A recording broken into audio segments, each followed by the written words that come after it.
Ako si Sara Duterte. I offer my life, my strength, and my future in the service of our nation. Mga kababayan, ibalik natin ang tapang at malasakit para sa Diyos, sa bayan, at para sa bawat pamilyang Pilipino.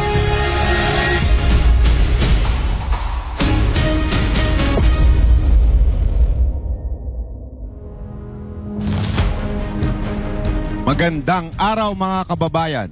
Sa panahong maraming tanong at hamon ang ating kinakaharap bilang isang bansa, narito ang isang programang handang magsalita, handang makinig at higit sa lahat, handang tumindig para sa katotohanan.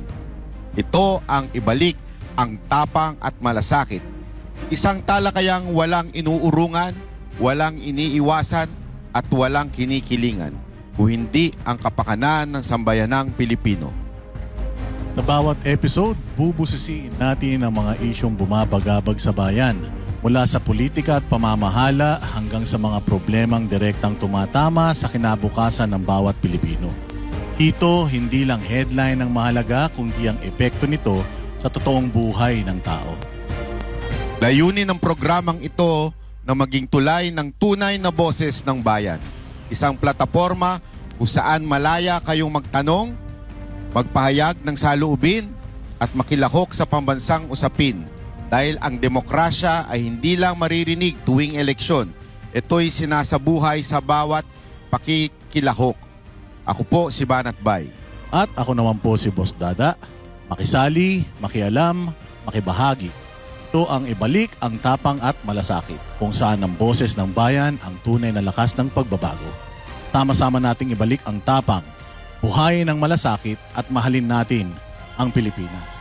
At kasama natin ngayon, mga bossing, siyempre ang pinakamatapang at talagang nagmamalasakit sa bayang Pilipinas, Vice President Sara Duterte. Magandang araw sa iyo. Magandang araw. Magandang araw sa iyo, Banat Bay, at magandang araw, Boss Dada. At magandang araw sa mga kababayan natin na sumusubaybay ngayon sa ibalik ang tapang at malasakit. At ang pag-uusapan natin ngayon, Banat Bay, kasama siyempre ang ating pinakamamahal na Vice Presidente ng Pilipinas. Itong nangyaring impeachment, or yung dalawang impeachment na actually, 2025 at saka ngayon 2026. Ngayon, balikan natin yung mga nangyari, paano ba ito nagsimula? Pwede nyo po bang isa-isahin, madam, kung saan nagsimula ito, and then ano yung progression? Oo, sige. Maraming salamat sa pagkakataon, no. Unahin ko, pag-usapan natin yung confidential funds. Dahil doon na pinaiikot ng mga members ng House of Representatives yung kanilang impeachment ko, no, sa akin. At meron kasing mga miyembro ng House of Representatives nagsasabi na tapos na sana ito kung sumagot lang siya sa amin noon. Tapos na sana ito kung nagsalita lang siya noon.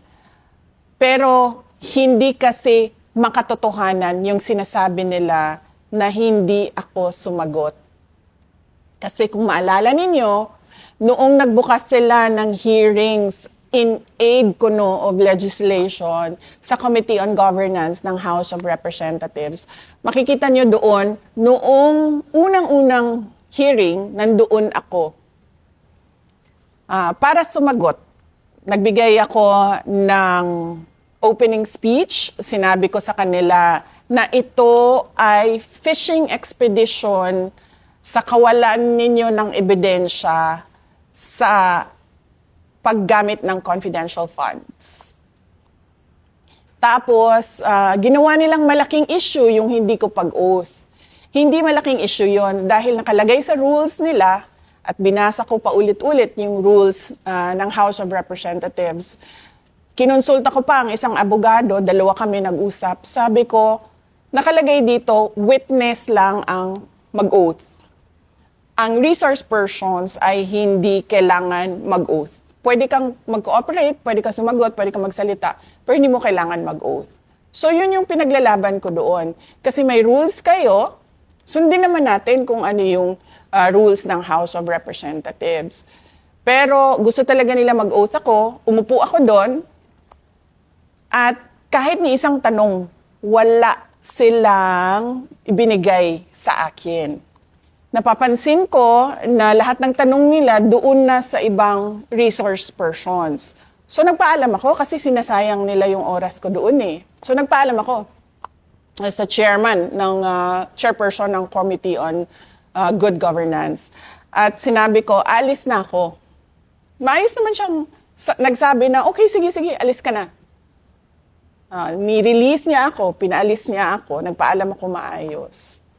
Kung yung pangalawa, kung maalala ninyo, pangalawang pagpunta ko doon, ay nandoon ako para umappear ulit sa kanilang hearing.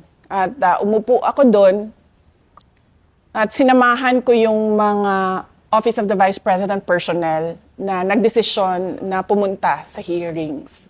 Tapos, syempre, walang dumidepensa doon sa mga kasamahan ko sa OVP.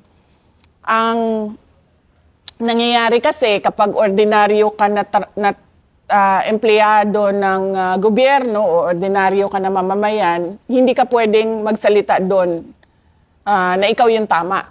Lagi yung congressman yung tama at hindi ka na pwede magsalita kapag sinabi nilang hindi ka na pwede magsalita. So sinabi ko sa kanila na walang dumidepensa sa Office of the Vice President. So hinamon nila ako. Sabi nila, o sige, pagsalitain ka namin kapag nag-oath ka. So nag-oath ako.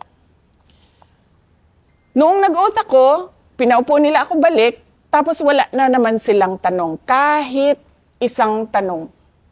Noong nag-collapse na yung isang kasamahan namin, si Acosta, doon ako nagpaalam ulit. Sabi ko, alis na ako. Kasi kailangan ko puntahan sa hospital yung kasama ko. Pumayag naman sila na umalis ako, na wala silang kahit isang tanong. Ang totoo niyan, wala silang maitanong sa akin kasi hindi handa yung script nila sa mga tanong. Kung makikita nyo sa mga hearings nila, may binabasa yan sila na script. At yung script na yon, gawa yon ng abogado.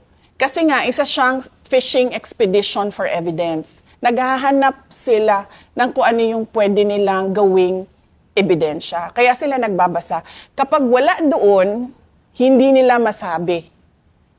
Kasi lahat yan, nakikita nyo, binabasa lang nila. Base sa kung ano yung sinabi ng abogado na itanong ninyo. Kasi ito yung kailangan namin na ebidensya. Na ito din yung sinasabi ko lagi sa lahat ng abogado. Hindi ka pwedeng magbukas ng in aid of legislation, tapos gagamitin mo yung kapangyarihan ng committee na yon para ka kumuha ng ebidensya at sasabihin mo, ay, ito yung kamalian. Nakikita na namin. Hindi pwede yun. So, yun yung sinasabi ko na, na hindi totoo, na hindi ako pumunta, hindi ako sumagot, nandun ako 2 beses, wala ni isang tanong sa akin. Kasi, hindi sila handa na magtanong sa akin. Wala ako sa script na binabasa nila. Pangalawa, kahit pa man na alam ko na fishing expedition yon ng ebidensya, nandun pa rin ako. Umupo pa rin ako, nagpakita pa rin ako sa kanila para makita ng taong bayan na pumunta ang Vice President. Pero kasi, mahaba yung timeline ng mga pangyayari para ko masabi sa inyo at para maipakita ko sa inyo kung paano nila dinevelop yung impeachment at yung mga sinasabi nilang ebidensya nila. So kung okay lang sa inyo, simulan ko siya sa May 11, 2023. Ito yung pinakaunang binanggit ng Makabayan Block ang confidential funds. Sabi nila, kapag daw ako ay naging NTF-LCAC Vice Chair, ay makakahawak daw ako or makakakontrol daw ako ng mas marami pang confidential funds. So, as early as May 11, 2023, nakikita nyo may script na sila. Bakit ba ayaw ako ng makabayan? So, explain ko lang sa inyo. Kasi sa trabaho ko doon sa Davao City bilang mayor noon, yung programa namin na Peace 911, yung programa na nagtapos sa insurhensiya doon sa Paquibato District ng Davao City, tinarget talaga namin yung mga party list groups na alam namin at may ebidensya siya na meron silang linked sa CPP, NPA, NDF. At ito yung Makabayan Block. Sasabihin man nilang red tagging yan, hindi totoo. May ebidensya na merong mga members, ang mga Makabayan Block, na galing sa kanila papunta sa NPA. Minsan nga, marami ang nagsasabi, yung mga dating rebelde, na-recruit sila galing doon sa Makabayan Block ng mga party list groups. So sumunod nun ay August 8, 2023. Sinabi na ni Franz Castro, sabi niya, OVP's 500 million in confidential funds should be realigned to PCG. So nung sinabi niya yon, napaisip ako, sabi ko, ang Makabayan Block, friendly sila sa administration. 'Di ba? Hindi naman sila Makabayan Block, wala sa kanila yung prinsipyo ngayon ng korupsyon ng administration eh. Hindi nila nilalabanan yon. So nung nakita ko na nagsalita si Franz Castro kontra sa isang cabinet secretary, sa isang kaalyado ng administrasyon, naisip ko, may go signal ito na kalabanin niya yung dalawang opisina. So, merong nagsabi sa kanya na okay lang atakihin mo yung cabinet secretary namin at yung kaalyado namin. So, doon ko unang nakita, sabi ko, papakialaman nila yung budget. Sumunod noon, nung August 24, 2023, makikita ninyo sa timeline, nagsabi na sila, kailangan investigahan yung 125 million na confidential funds. Sumunod noon, August 25, one day after, sinabi nila, may impeachment complaint kami kay Inday Sara sa confidential funds. Sumunod noon, August 26, 2023, sinabi ni Franz Castro, premature yung impeachment complaints. Kasi, babalik tayo, walang ebidensya ng pagkakamali. Walang ebidensya ng korupsyon. Wala silang makitang mali sa paggamit ng pera. Sumunod noon, August 29, 2023, Makabayan Block vows to question Sara Duterte over confidential fund use. So makita mo na dito, naghahanda sila para sa budget hearing at yung mga tanong nila doon. Pagkatapos nito, makikita nyo, September 4, 2023, Makabayan Block, why 2.3 billion ang budget? Bakit daw 2.3 billion ang budget ng Office of the Vice President?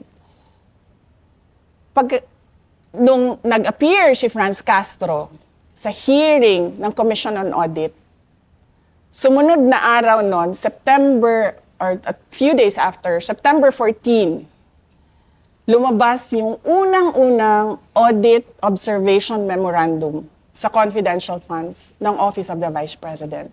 So makita mo yung timeline. Binuksan nila yung usapan ng confidential funds. Pagkatapos, kinestyon nila bakit may confidential funds. Ngayon, dahil sabi niya, still premature. Nagsalita sila sa hearing ng COA at yung COA naman nagbigay ng AOM. Ito muna ma'am, question muna tayo. Doon muna tayo sa first part. Kasi tila, lahat ng galaw ng impeachment ay from Makabayan Bloc or from this left-leaning Congress or representatives. Pero may part din kasi na lumabas na picture na si Romualdez nakikipag-meeting sa kanila. Do you think na dun meron partisipasyon si Romualdez at inutusan sila? Oo. Totoo yan. Kasi makukuha mo yan sa sinabi sa privilege speech ni Senator Francis Escudero na si Martin Romualdez ang mastermind ng lahat. Kung maalala ninyo, noong nakaraang taon, September 29, 2025, nagsalita si Senator Escudero at sinabi niya yon.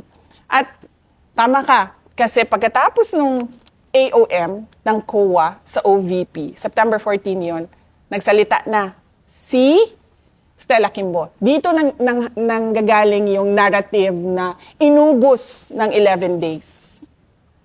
Si Stella Kimbo na yon, hindi na ito kaparte ng Makabayan Bloc. Kaparte na ito ng grupo ni Martin Romualdez. Ayan na yung let's stick to the plan. Yan na yun. Yung let's stick to the plan, yun yung kulang pa yung kulang pa yung kanilang ebidensya. So ang ginawa nila, tatanungin natin sa budget hearing yung confidential funds. Na sinasabi naman namin na kung maaalala nyo, mag-isa akong pumunta doon, hindi ko pinasama yung mga Office of the Vice President.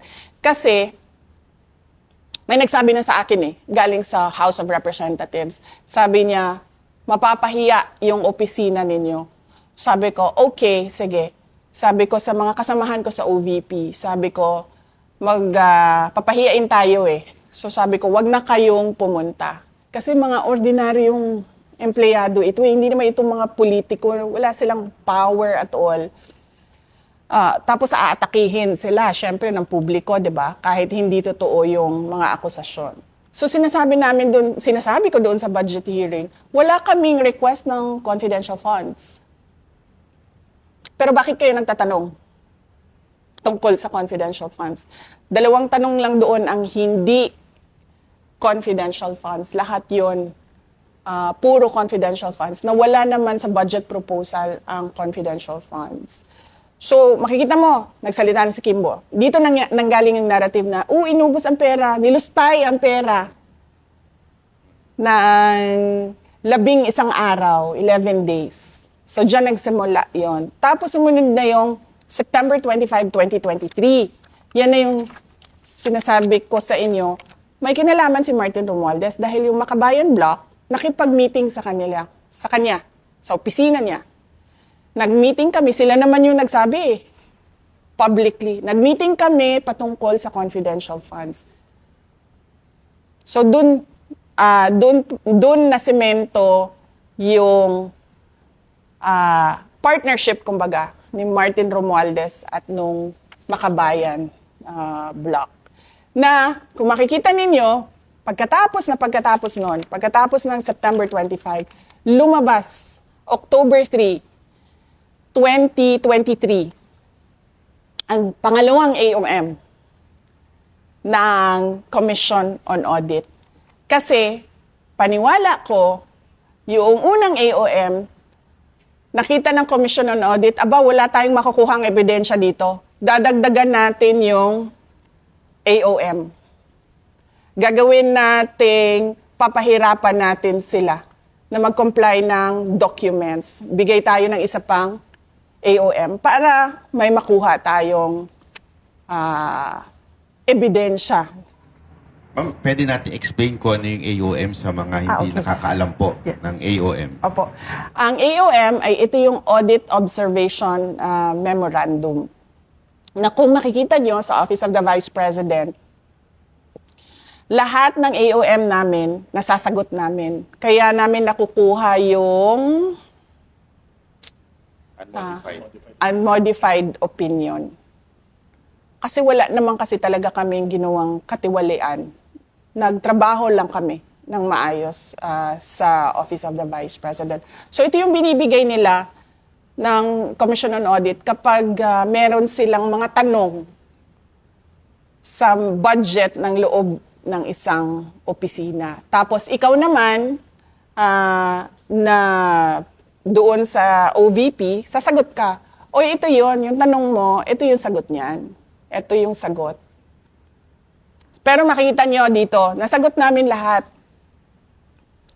Meron kaming notice of dismissal sa timeline. Makikita nyo rin kung kailan lumabas yung notice of dismissal. So nag-meeting sila, Martin Romualdez, Makabayan.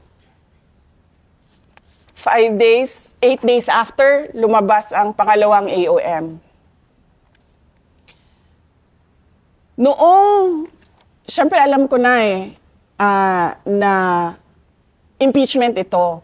Kasi lahat ng mga tao sa loob ng House of Representatives, naririnig naman nila yung usapan sa loob eh. Tsaka yung mga tiga Mindanao, nagkukwentuhan yan. So merong isang tiga Mindanao na nirecruit siya. Sabi sa kanya, uy, dito tayo, Martin Romualdez for President. Tapos, sabi nung kinausap, sabi niya, kasi yung kumausap sa kanya, isang congressman din na tiga Mindanao. Sabi niya, paano si Sara? Si Sara yung kandidato. Tapos sabi niya, wala na yan si Sara. Sabi niya, i-impeach nila yan. So doon ko unang na-confirm. Itong ginagawa lahat, makikita mo sa pronouncements ng Makabayan, impeachment. Sa kanila nang galing una yun. Tapos confirm ko sa recruitment nila sa Martin Romualdez for President doon sa Mindanao. Anong year to?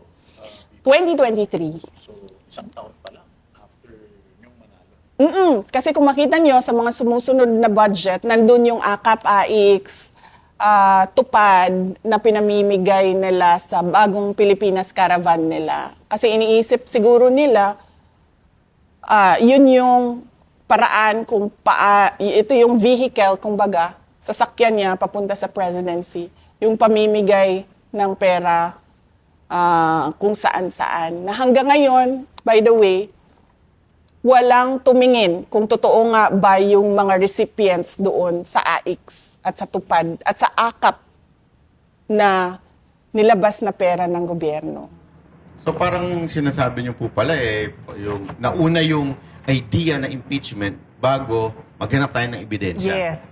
So hindi yung, di ba, pag may kaso ka, titingnan muna kung anong nangyari, tsaka kakasuhan. Dito, nauna yung impeach natin, hanap tayo ngayon ng ebidensya. Ganun yung makikita mo sa timeline nila, sa lahat ng mga sinabi nila. Makikita mo siya. Nilatag kasi namin lahat eh. Paano ba ito nagsimula? Saan ba ito nagsimula? So, makikita mo doon, lalong-lalo na sa word na still premature. Pero itong People's Initiative na lumutang din noon, kakambal nitong pagbibigay nila ng mga ayuda. Oo, kasi kung maalala ninyo, nasa kabinete pa ako noon. So, ang gusto talaga nila is Martin Romualdez for President para susunod siya kay BBM.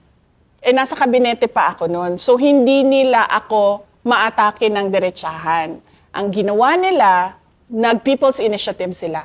Kasi ito daw yung charter change na sinasabi. Ang gusto nila doon, baguhin ang botohan ng Senate at ng House para mas madali maka-amenda ng Constitution. Kasi sumabog ito, di ba? Kasi nagalit yung mga tao. Pinapapirma sila, tapos binabayaran yung pirma. Tapos minsan naman, pinapapirma sila, tapos sinasabi na, uy, ibibigay sa'yo AIX tupad. Tapos hindi binigay sa mga tao. Kaya sumabog yung People's Initiative nila. Namatay siya. At meron akong confirmation na alam ni BBM yung charter change. So kung makikita ninyo, dito sa timeline, nandun na tayo sa AOM, October 3. Noong November, kung maalala ninyo, November 2023, paalis siya papuntang United States para sa APEC. Bago siya umalis, one day before, tinawagan ko si Senator Amy Marcos. Sabi ko sa kanya, samahan mo naman ako kasi kailangan ko kausapin si BBM. Kailangan ko isama si Senator Amy dahil hindi ko kaibigan si BBM. Katrabaho ko lang siya. Presidente lang siya para sa akin. Si Senator Amy, maayos kausap na tao. So, tsaka kapatid niya. So, nandun kami. Kinonfront ako diretso si BBM. Sabi ko sa kanya, bakit merong pagpaplano ng impeachment sa House of Representatives sa akin? Tapos sabi niya, alam niyo si BBM, nag-English yan eh. Sabi niya, that's not true. Ganyan. That's not true, there's nothing like that. Ganyan siya. Tapos, natigil yung denial niya kasi sa sobrang daldal niya, lumabas sa bibig niya na ang prioridad daw is charter change. So, nung narinig ni Senator Amy yung charter change, nag-react siya. Sabi niya, sa dami-dami ng problema ng ating bansa, bakit naging charter change na ang prioridad? Tapos sabi niya, no, this will be for the country because it's all about the economic provisions, ganyan. So sabi ni Senator Amy sa kanya na parang tipong, hindi yan economic provisions eh. Kasi pag binuksan mo yung amendments ng Constitution, bubuksan mo lahat yun. Hindi mo pwedeng sabihin na ay ito lang, economic provisions lang.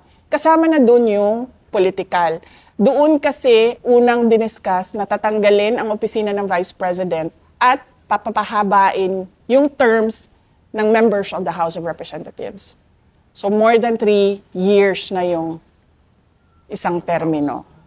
So dun yun, na-confirm ko na alam ni BBM yung ginagawa, bilihan ng signature sa People's Initiative. Doon sa discussion namin kasama si Senator Amy Marcos. November of 2023 yun.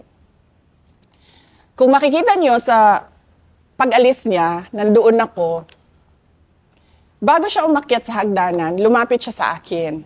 May binulong siya sa akin. Alam niyo si BBM kasi mahilig magmumble, yung ganon, na hindi mo siya maiintindihan. Meron lang siyang clear words, iilan, at yun lang yung ma-pick up mo sa sinabi niya. Nung lumapit siya sa akin, nasa hagdanan na siya, sinabi niya sa akin, don't worry, I'll take care of you.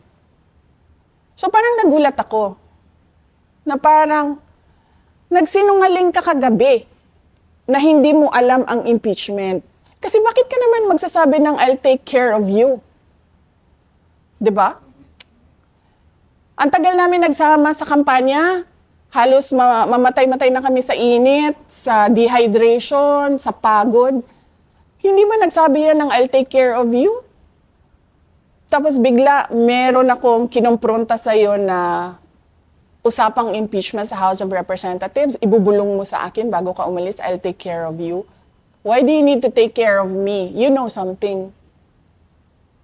'Di ba? Huling-huli kasi mga lalaki sa mga ano eh.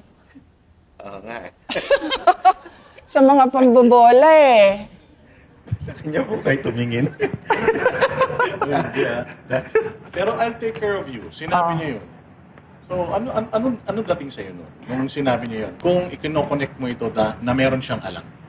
Kasi never siya nagsabi sa akin na I'll take care of you. Never. Simula nung nagkita kami, pinakaunang pagkikita namin,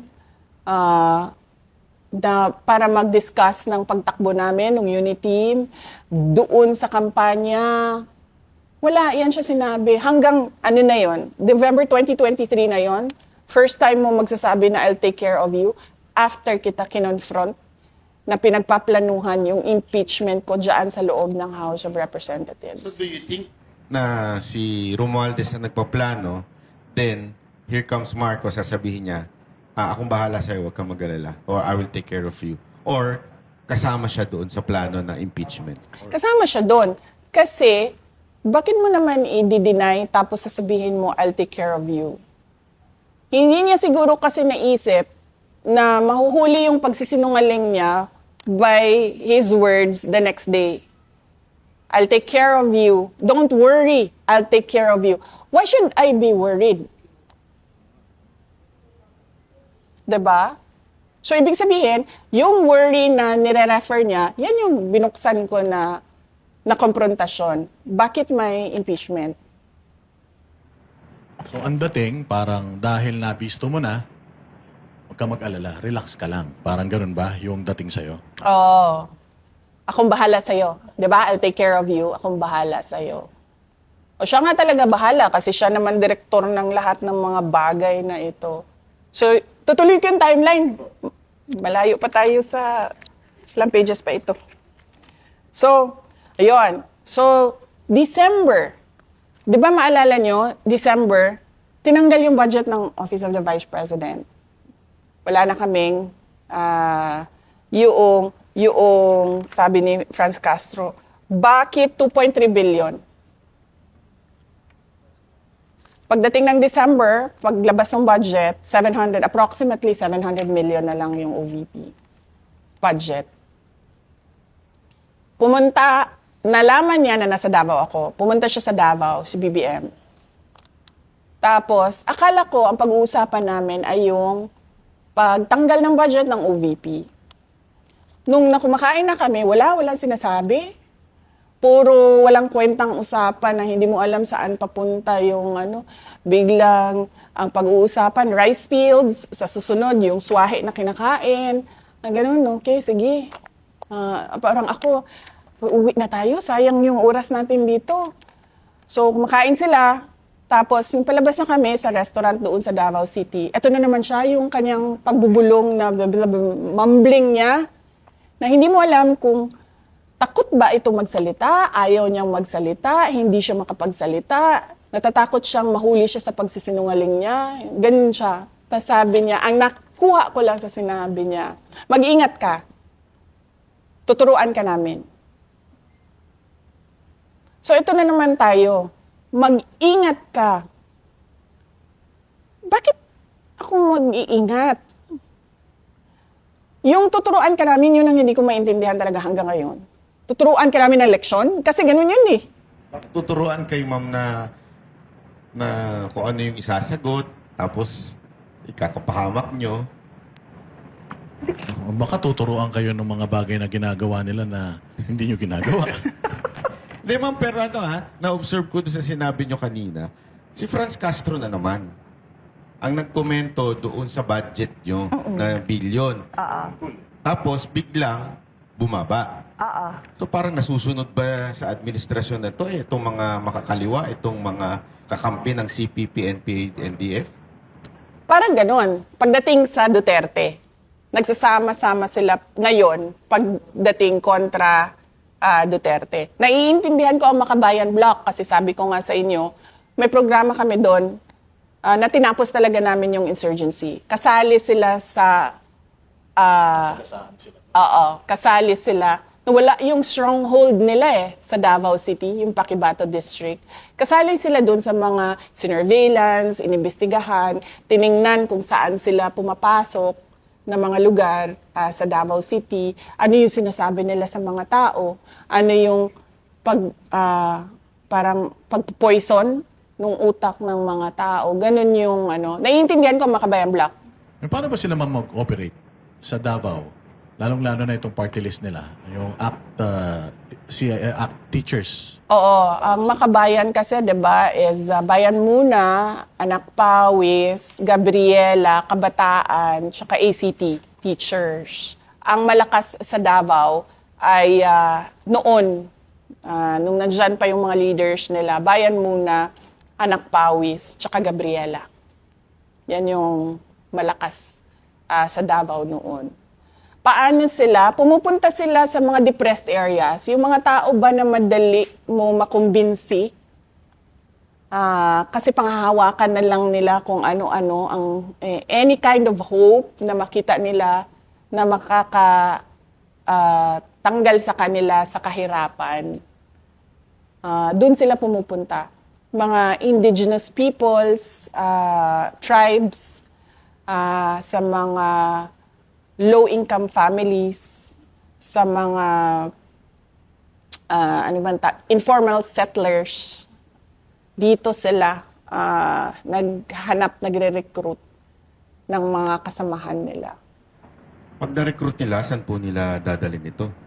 Sa Davao City, kasi ganito, pag meron kaming nakukuha or nakakausap, hindi sila tiga Davao City, doon sila nakuha sa Davao Oriental. Lagi yan. Davao Oriental, Compostela Valley, or as far as Surigao del Norte, tsaka itong kapitbahay namin, Agusan. Diyan sila nare-recruit, nadadala sila sa Davao. Kasi pala, sa kanila, palitan, hindi ka nag-ooperate doon kung saan ka galing. So, galing kang Davao Oriental, dadalhin ka sa Davao City. So, ganun ito yung sa mga armadong grupo nila sa NPA. So, ang nagre-recruit before sa inyo, itong mga party list, tapos isasali nila dito sa teroristang grupo na NPA. Oo. Pero hindi mo kaagad makita yon kasi hindi lahat Hindi lahat ng nire-recruit nila ay umaakyat ng bundok. So, ang makikita mo lang, karamihan, mukhang matitino. Kasi hindi sila kasama ng NPA. Yung legitimate na mga advocacies nila, pro-women, yung mga ganon sila, kunwari Gabriela. Pero, yung iba doon, dahan-dahan ng hinihila papunta sa bundok. Kaya may makikita kayo ng mga namatay sa military operations na nagtataka na lang kayo na wala. Sumali ng Kabataan Party List, sumali ng Gabriela na wala. Tapos nakita na lang patay na sa military operations. Kasi yun yung mga ni-recruit galing doon sa, kumbaga, tinatawag nilang legitimate organization namin. Galit sila kasi hindi ko pinapayagan yung ganun. Galit sila kasi hindi mo talaga ako madala na pwedeng sabihin mo na lang tulad ng ibang mayor na tumahimik ka na lang or takutin tulad ng ibang mayor na parang, hindi ka mananalo dito sa lugar namin kung hindi ka magbabayad. Sa akin, hindi. Okay na matalo ako. Hindi lang ako sasama sa kausa, sa cause ninyo. Pero bilang mayor ng Davao City, gaano kayo kakritikal dito sa mga sa mga organisasyon na to? Critical ako pagdating sa recruitment nila sa mga tao papunta sa pagiging NPA. Pero sa kanilang freedom of speech, hindi ko yan kailanman pinakialaman. Pinapabayaan ko sila magsalita, magprotesta, at kung mag-rally, magprograma sa Davao City. Walang makakapagsabi sa kanila na pinigilan kami. Doon lang ako nagre-respeto sa freedom of speech. Labas doon yung mga illegal na ginagawa nila bilang isang terrorist organization ng mga NPA, hindi talaga ako tumatahimik. So, talagang palang ugat, malalim na. Ika nga, Sa Makabayan, yes. Sa Makabayan. Kaya, ito ang pumayag kay Martin na kayo ay pa-impeach. Hanggang ngayon, sila pa rin ang namumuno sa impeachment ninyo. Yes, kung makikita nyo, meron silang endorsement. And when you were mayor, masasabi mo ba na yung confidential funds mo noon nagamit dito? Merong portion, hindi lang kasi sa terrorism ginagamit ang confidential funds. Ang confidential funds, lahat ng national security issues na kailangan ayusin ng gobyerno ay ginagamitan ng confidential funds. So ang terrorism, isa lang yon. Ang insurgency, isa lang yon. Sa kadami-dami ng national security issues. And how important na hindi lumabas into open yung kung paano ginagamit yung mga confidential funds na yan? Unang-una may batas. Yan yung sinasabi namin noon din sa kanila. Hindi natin pwede pag-usapan kasi may batas. Kaya nga confidential ang tawag dyan . Confidential yan, hindi dahil may anomalya dyan or merong hocus-pocus dyan. Confidential yan kasi pinoprotektahan niya yung buhay ng mga tao na nandoon sa organization, intelligence operations. Buhay ang pinoprotektahan dyan. So hindi to limited, hindi to limited VP sa anti-insurgency lang. Hindi. Kasama dito pati peace and order. Yes, oo. Broad kasi ang peace and order, 'di ba? Pero lahat ng components at problems sa issues sa peace and order kasama 'yon. Sa local, nadidiscuss nyo yan sa City Peace and Order Council. Pagdating naman sa region, nadidiscuss yan sa Regional City Peace and Order, Regional Peace and Order Council sa ARPOC. So madami yan. Madaming issues dyan na tinatakel ang syudad at ang region. Balikan po natin yung AOM, yung pangalawang AOM. After po nun, ano po ang nangyari? At sa tingin nyo ba, ginamit ang COA against you? Ginamit ng House of Representatives. Makikita mo sa timeline, di ba? Every time nagsasalita sila, lumalabas yung AOM. Meron silang gagawin, nag-meeting with Martin Romualdez, lumabas yung pangalawang AOM. So, ginamit siya ng House of Representatives. So kailan lumabas VP yung NDA? Yung notice, yes, yung notice of disallowance, okay, so, dun tayo sa nagsabi siya na ano ba sinabi niya? Hindi, yung isa, yung pangalawa na, yung pumunta siyang Davao. Oo, mag-ingat ka. Tuturuan ka namin. Yun lang yung nakuha ko sa mumbling niya. Mahilig kasi siyang, makikita niyo sa footage mahilig yan lumapit sa akin at gumaganon, bumubulong. Baka naman di pumambling nyo, baka ngumumuya lang siya. Actually, pareha sila, no? Kahit yung asawa niya mahilig din magbulong-bulong, ano? Napapansin mo pag, hindi ba? Pero itong dinner nyo na yan or yung inyong nung lumabas kayo, may mga pictures ba kayo dyan o proof na nagkita talaga kayo? Malamang meron yung mga pictures. Wala kasing media doon kaya walang public na photos. Pero maraming photos na galing sa mga private individuals na nandun sa restaurant. Kasi hindi naman pinasara yung restaurant Maraming tao doon. Pero natatandaan niyo, VP, bakit siya nando doon sa Davao? Di ba usually ang presidente, pag pupunta siya sa mga lugar, meron silang inaatinan na something. Alam mo, hindi ko talaga alam, sa totoo lang. Hindi ko alam kung bakit siya lumipad doon sa Davao.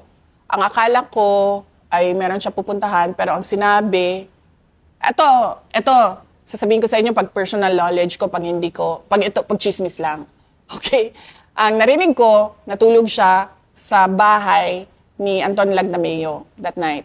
At ang narinig ko, may away sila ni asawa niya, ni Lisa. Ito yung time na wala ata si Lisa, pumunta siya abroad. Ito chismis na lang Hindi ko alam kung totoo na may away sila, hindi ko alam kung totoo saan siya natulog. Okay. Na-outside of Colombo pala si PBM. Kasi nakapagtaka lang, di ba? Usually nga, pag pupunta ka sa isang lugar, Announce yan. announce at saka merong event.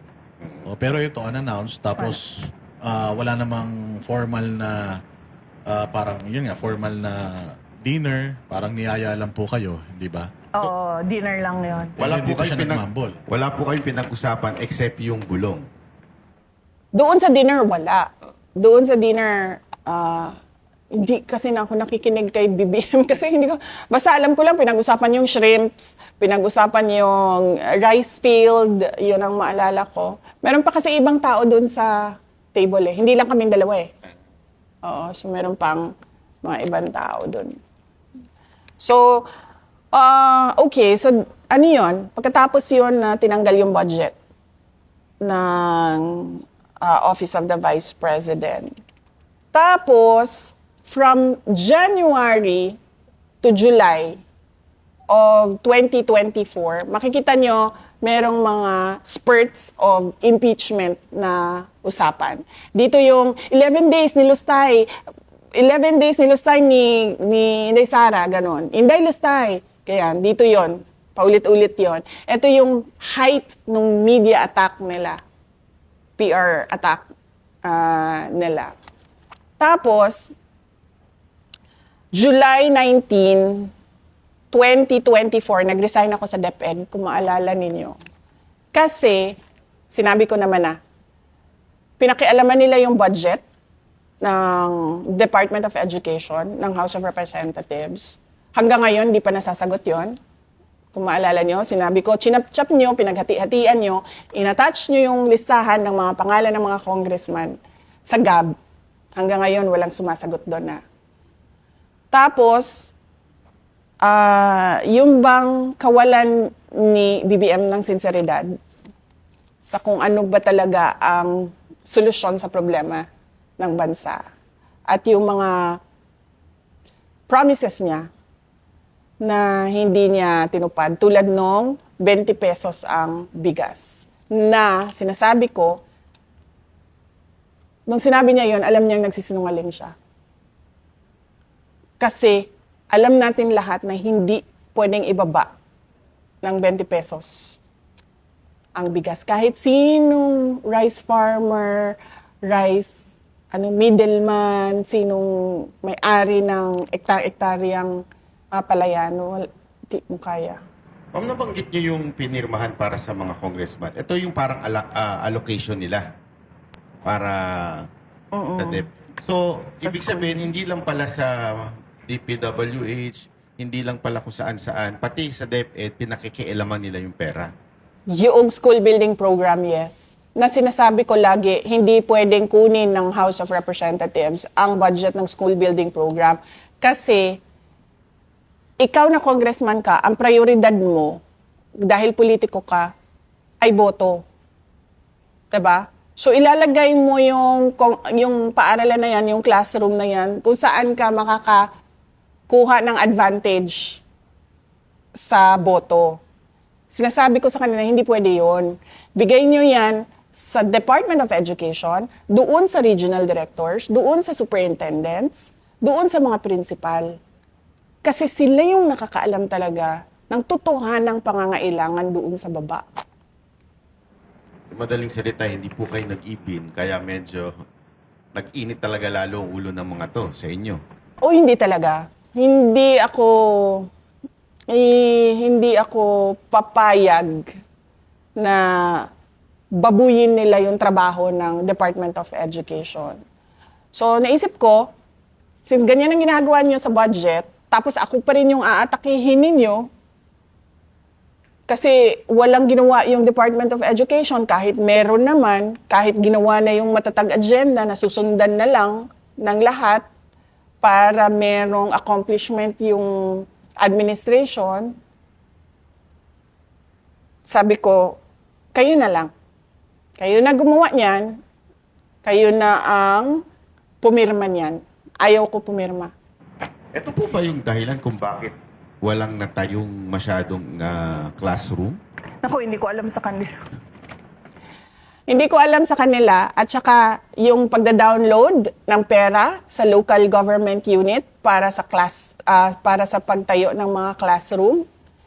Galing sa isang politiko, congressman, ibigay mo sa isang politiko, mayor, governor, anong mangyayari doon? Boto din, 'di ba? Boto ko rin ang uunahin ko. Kasi politiko eh. Ang politiko naman hindi yan kalahati. Siguro ang politiko, sa mga kakilala ko, merong mga 100% nag-iisip ng boto lang. Meron dyan 75% nag-iisip, okay 25% para sa kaayusan ng lugar, 75% para sa boto ko.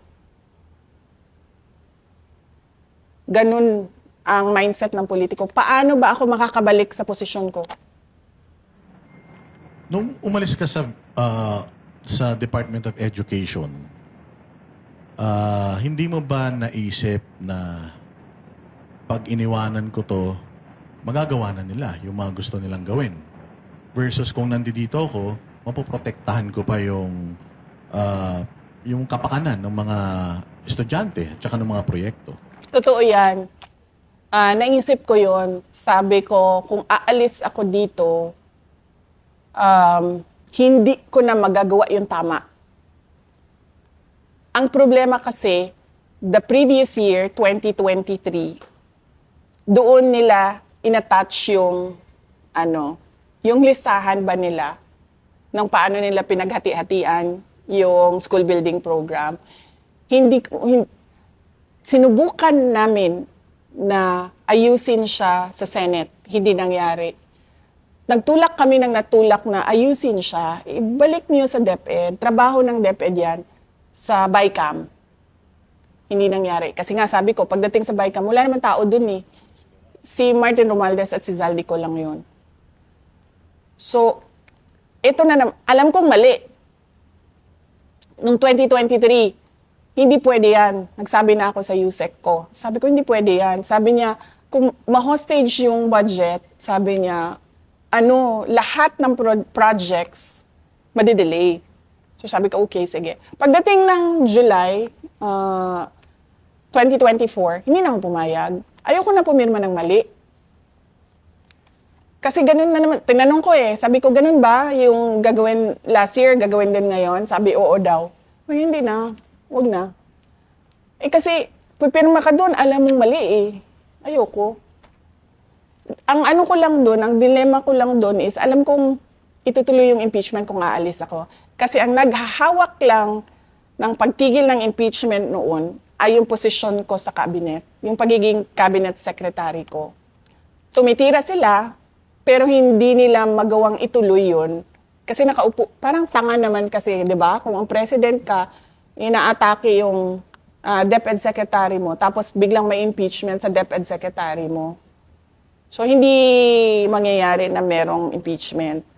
Alam ko na matutuloy siya pag alis ko sa Department of Education. Kaya, at peace ako nung dumating yung mga impeachment. Kasi, napagdesisyonan ko na yun Sabi ko, alis ako dito, matutuloy yung impeachment. Okay, sige. Mas gugustuhin ko pa na ipaglaban ko yung impeachment kesa pumirma ako ng mali. So, yun yung July 19 yon 2024. Tapos, kung makikita nyo, August 27, 2024, lumabas ang disallowance ng Commission on Audit. AOM, nasa ano pa ako noon? Admin.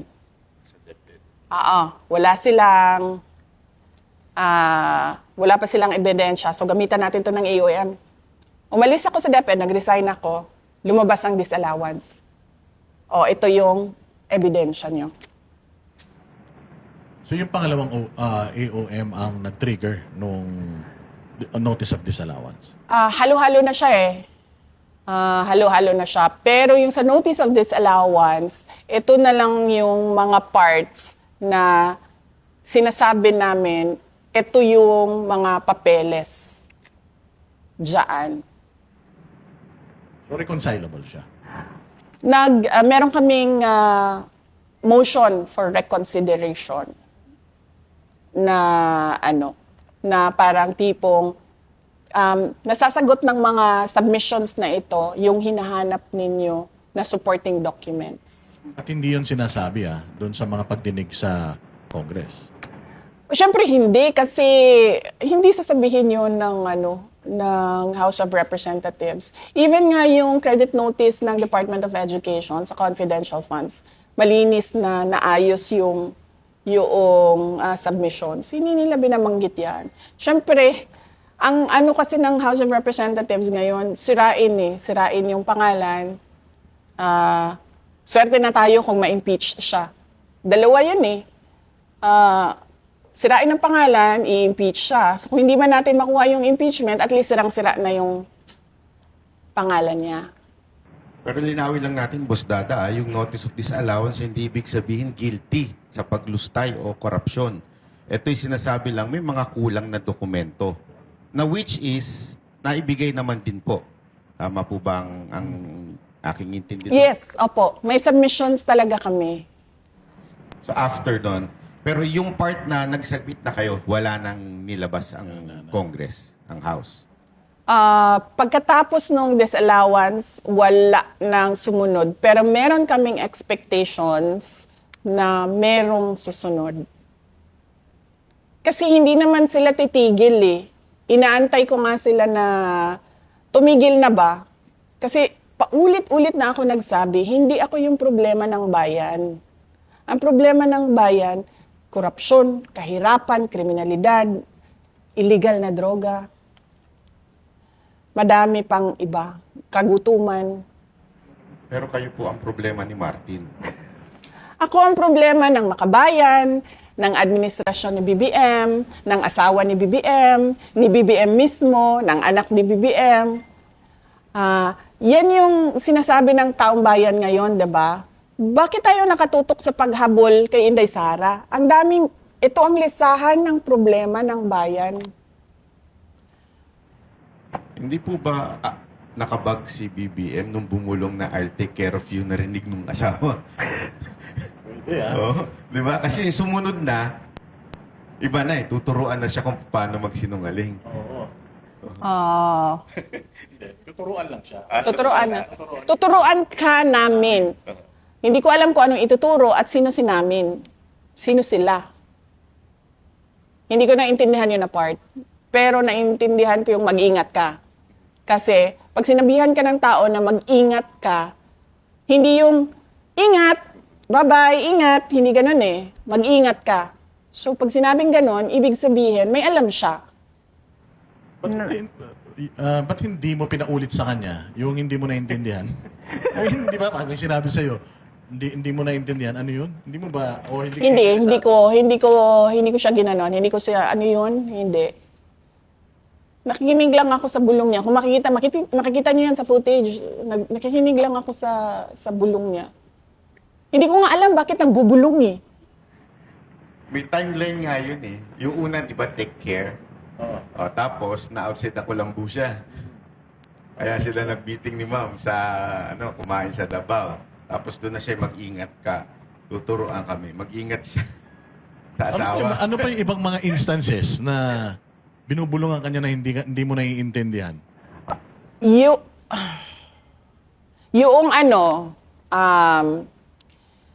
Kung maalala nyo, nagpa-interview yung asawa niya sa isang media person. Nagpa-interview. Doon, tinreten niya ako, di ba? She crossed the line. I don't like her. Bad shot. Bad shot siya. Ano pa yung sinabi niya? Isang tawag lang yan sa Romania. Parang may ganun siya. Yung mga ano niya. Tapos ako, parang nagulat ako noon. Sabi ko, bakit ito siya nakikialam sa trabaho? Trabaho ko. Ito pa yung before ako nag-resign, ha. Tapos nagkita kami ni BBM noon. Graduation ng PNPA sa Cavite. Ito na naman siya. Bumulong na naman siya ng hindi mo maintindihan. Tapos, nakuha ko, narinig ko, galit eh. Yun lang yung na-pick up. Ito na yung pangatlong bulong. Yes, ito na yung pangatlong bulong. Kasi 2024 na ito. 2024 ito, April or May. Hindi nyo ba naisip na pinagpaplanuhan kayo ng asawa? Parang galit na galit sa inyo yung asawa? Nilang lahat. Alam ko naman na galit yung asawa sa akin eh. Kasi noong hindi pa niya ako kilala, nag-miss-send yan sa akin, ang asawa niya. Hindi kami magkakilala ha. Isang beses, birthday ni BBM, September si BBM, di ba no? Isang beses, matagal na ito, hindi kami magkaibigan, hindi kami magkakilala. Nagbigla yan ng message sa akin, hi, this is Lisa, and Bongbong's birthday is coming up in September, ganyan, may I request a video from you? It would really cheer him up, ganyan. Sabi ko, naisip ko pa, okay, sige, BBM, Marcos, o sige, nagpadala ako ng happy birthday message. September yon. Mga January, siguro nandun na yung pangalan ko sa mga January, siguro 2021. Tama ako ha. January 21. Nandun na siguro yung number ko. Siguro, madaling araw eh. 2:00 ng madaling araw. Tapos, biglang feel. Tapos merong link siya na pinadala sa YouTube. So, binasa ko. Sabi ko, 2:00 ng madaling araw, Lisa Marcos, feel. Tapos may YouTube link. So sabi ko, nahack ba ito? O lasing ba ito? Tapos naisip ko, baka lasing to kasi 2:00 ng madaling araw eh. Diba? So, inopen ko. Pag open ko nung link, speech ko. Nagsispeech ako sa Tapang at Malasakit. Nung taon na nanalo si PRD, tapos binuo namin yung Tapang at Malasakit. Speech ko yon doon sa BGC, sa Marquee Events Hall. Tapos, hindi ko siya sinagot. Kasi alam kong missend siya. Diba? Kasi hindi naman tayo magkaibigan eh. Hindi tayo magkakilala. Tapos sasabihin mo, feel na feel. Tapos link. Sabi ko, itong na ito, so hindi ko na pinansin. Tapos, mga 1-2 days after, chinek ko yung kanyang message. Dinilit niya. 2. So sabi ko, tama nga. Ito? Missent. Wala siguro sa tamang pag-iisip na. So, nakamisent. Oo. So, sabi ko, tama nga. So, skin-rin cap ko yun. Ganyan. Pinapakita ko yun sa mga kaibigan ko. Tingnan nyo, oh. May galit sa akin to. Ganyan. So, alam ko na yun. Alam ko na yun na hindi niya ako gusto. Kahit nung kampanya man, lahat naman ng malapit sa circle nila, kasi unity may, diba? So, pag nagkukwento sa akin, sabi niya, uy, tina-trash talk ka nung asawa.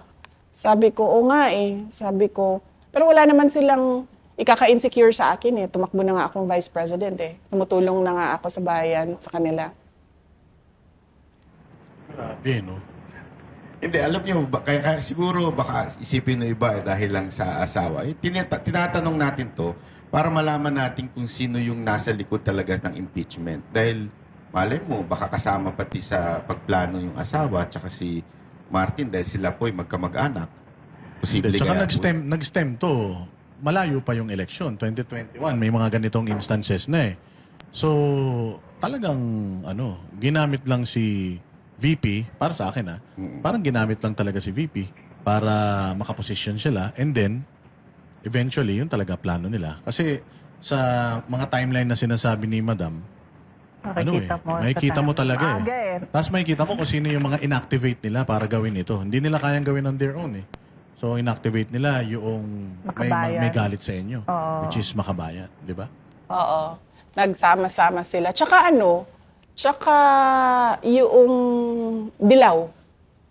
Yung mga yellow. Yellow-pink. Ano bang dyan? Isa lang naman yan sila, diba? Yellow tsaka pink. Oh. Yellow tsaka red, pinaghalo. Naging pink. na. Oh, yung mga yellow-pink. Yan din yon. Kasi sa kanila yung nanggagaling yung brat, galing yan sa yellow. Siraulo, galing yan sa yellow. Lustay, galing yan sa yellow. Yung narrative na ganyan, malalaman mo kung kanino siya galing. Kasi makikita mo saan siya lumalabas sa internet eh. So, galing siya sa... so, yan? Makabayan, BBM, administration, tapos pink, yellow, red. Dumadami yung kulay nila eh. Pink, yellow, red eh. So, yes, pink, yellow, red. Tapos, meron pa yung isa eh. So, 4. May dalawang pinupukol sa inyo pagdating. Ay, actually, 5. 5 yan. May dalawang pong pinupukol sa inyo pagdating sa issue na impeachment. One, yung paglustay. Ipaliwanag nyo po ba yung 11 days na ginastos nyo? At pangalawa, yung Maria Piatos ba yun? No, Mary Grace Piatos. Mary Grace Piatos. Yun yung dalawang paulit-ulit nilang inuulit na binabanggit. Ano pong nasa likod nung 11 days? Oo. Normal yan sa lahat ng opisina ng gobyerno na nagbabayad ka. In fact, kung titingnan mo ang mga transaksyon sa gobyerno from Office of the President papunta sa municipal at city level, marami dyan na isang araw lang nagbabayad sila ng 100 million, 200 million kasi yun yung kontrata nila. kailangan nila magbayad sa mga obligasyon nila. So, hindi nakakapagtataka na magbabayad ka, may lalabas talaga na pera. Kasi kailangan mo magbayad sa lahat ng mga obligasyon mo. Yun yung purpose ng funds yun yung purpose ng budget. Lahat ng project mo, lahat ng programa mo, kailangan yun ng pera, diba? So, meron yung mga procurement. Tapos, pagkatapos nun, pag nabuo na yung lahat, tapos nandyan na yung budget mo, kailangan mo magbayad. So, lalabas talaga yung pera. Hindi nakakapagtataka na nagbabayad ang isang opisina ng gobyerno ng milyon-milyon sa isang araw. Pero hindi ho ba kayo napaisip na late na nila ni-release yung budget nyo nun? Kasi 11 days na lang bago ho mag-New Year. Hindi nyo naisip na baka patibong to? Merong nagsasabi na ganyan, na patibong ito. Pero ako good faith ako lagi sa trabaho August pa lang, kasi July, binubuo namin yung satellite offices. Kasi sa gobyerno, di ba, parang tipong limited lagi yung budget. Sa lahat ng opisina ng gobyerno, limited lagi yung budget. Lalong-lalo na sa amin, sa Office of the Vice President. Tapos yung trabaho namin, wide range yun. Pero tumutok kami sa good governance and poverty alleviation. Kasi yun talaga yung problema ng bayan natin. Alam mo, naghihirap na tayo noon, ilang years, siguro mga 10, 20 years. Hanggang ngayon, makikita mo sa economic indicators natin at yung position natin dito sa ASEAN region, makikita mo na nasa baba tayo in terms of economic performance. So ikaw, itatarget mo yung projects mo. Saan ba dito saan ba dito maraming mahihirap? Saan ba dito maraming nare-recruit sa insurgency? Saan dito ang merong reports ng terrorism? Saan dito ang merong reports ng violent extremism? Saan dito ang illegal na droga? Saan dito ang mga scammer?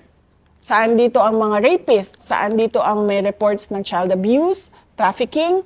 Hindi mo makukuha yan, lahat yan, kung hindi ka bibili ng impormasyon. Tapos hindi mo matatarget yan sa project mo, yung intervention mo ng gobyerno, kung hindi mo alam sino ang tutumbukin mo ng project mo. Kunwari, sa amin, meron kaming Magnegosyo Taday, livelihood assistance program, entrepreneurship program. Paano namin malalaman kung sino yung tuturuan namin ng entrepreneurship doon sa kadami-daming tao sa isang lugar kung hindi namin alam sino doon ang tinatarget ng pagtutulak ng illegal na droga? Kung sino doon ang tinatarget na i-recruit para maging NPA? So, kailangan namin yon, yung impormasyon na yon para, yan yun, ito yung sinusolve natin dyan. O dito, ito, terrorism, sige, lagyan nyo ng programa ng gobyerno dyan para hindi nadadala yung tao sa illegal. Ganun yun. Ganun dapat magtrabaho kapag kulang ang resources mo. Specific targets talaga dapat yan. Hindi ka pwedeng, sige, itapon nyo yan dyan. O, kahit saan, maglagay tayo dito, kahit saan na projects. Pwede yan kapag marami kang pera. Pero kapag limited ang budget mo, kailangan targeted yung beneficiaries mo. Yan din po ba yung pinaggamitan ng confidential funds? Ang confidential funds, marami kaming pinaggamitan. Related siya lahat sa national security. Mga threats to education, threats to mga children, ang criminality, insurgency, violent extremism. Alam niyo yung nagpapasabog ng bomba, yung mga ganon. Dahil sa kanilang ideolohiya, ganyan. Merong recruitment sa ganyan. Tapos, terrorism. So, madaming mga threat sa national security natin na kailangan yung project natin sumasagot doon. At hindi mo magagawa yun kung wala kang impormasyon kung sino ang highly vulnerable sa problema na yon. Si Mary Grace Piatos po ba ay totoong pangalan ng isang tao? Si Mary Grace Piatos ay masasagot doon sa impeachment trial. Ayaw siya pag-usapan ng defense team kasi binuo na nila yung defense sa confidential funds. So, ang pinayagan lang sa akin na ikwento ay yung timeline at ipakita sa mga tao paano ba nag-develop itong impeachment kay Inday Sara. Yung Mary Grace Piatos at iba-iba pang nilang sinasabi, nandito din yun sa timeline natin, makikita ninyo, ay may sagot. Pero gusto ng mga abogado sumagot doon sa tamang venue dahil confidential funds protektado ng batas. Hindi ka basta-bastang, kasi nga sinasabi ko kanina sa discussion, ang confidential funds pinoprotektahan niya ang national security natin at yung buhay ng mga tao na merong impormasyon na makakasira ng seguridad ng bansa. So hindi po sa ayaw niyong sagutin ito, ngunit dahil may batas na hindi pwedeng sagutin ang laman ng confidential Yes, funds. may batas. In fact, madami sa kanila sa House of Representatives ang nag-violate nung batas na yon. And mako-compromise, VP, yung operations kapag inilabas tong information na ito. Hindi lang yung operations, pero mako-compromise yung security sector ng gobyerno natin. Kasi mag-i-explain kami kung paano nag-ooperate ang intelligence operation ng gobyerno. Makikita ng NPA, makikita ng makabayan, kaya takot ang makabayan sa confidential funds kasi alam nila na ginagamit yon para bumili ng impormasyon kung paano ginagawa yung recruitment, paano umaakyat sa bundok yung mga bata, mga ganon. Natatakot silang mabuking. Pag sinabi ko umakit sa bundok, nagiging NPA. Oo. Tsaka parang kaya nila gustong malaman yung kung saan napupunta, paano ba ginagamit, para malaman nila yung galawan, strategy ng gobyerno, paano nag-gather ng intel sa kanila, and paano sila ino-operate. Para ibahin Tama na ba? nila. Oo. So delikado yun para dun sa mga taong nagbibenta ng mga information. Kasi itong mga binibilan nyo ng information na to, nasa loob sila mismo ng organisasyon na yun. Oo, kasi, tulad ko, magkasama tayo, diba? So, pare-pareho yung alam natin na impormasyon. So, bakit ko pa bibilhin yung impormasyon mo? Alam ko na yun Diba? Kanino ba ang impormasyon na hindi ko alam? Doon sa mga illegal. Doon sa kalaban, kumbaga. Diba? So, doon ka bibili sa loob. Or, doon sa mga nakapalibot sa kanila. Na hindi man directly involved, pero may alam sa kung ano yung ginagawa nila. Hindi ka bibili ng impormasyon na alam mo na. Ang bibilhin mo na impormasyon dyan, yung hindi mo alam na nandun sa loob. Kasi paano mo ba sila mahuli?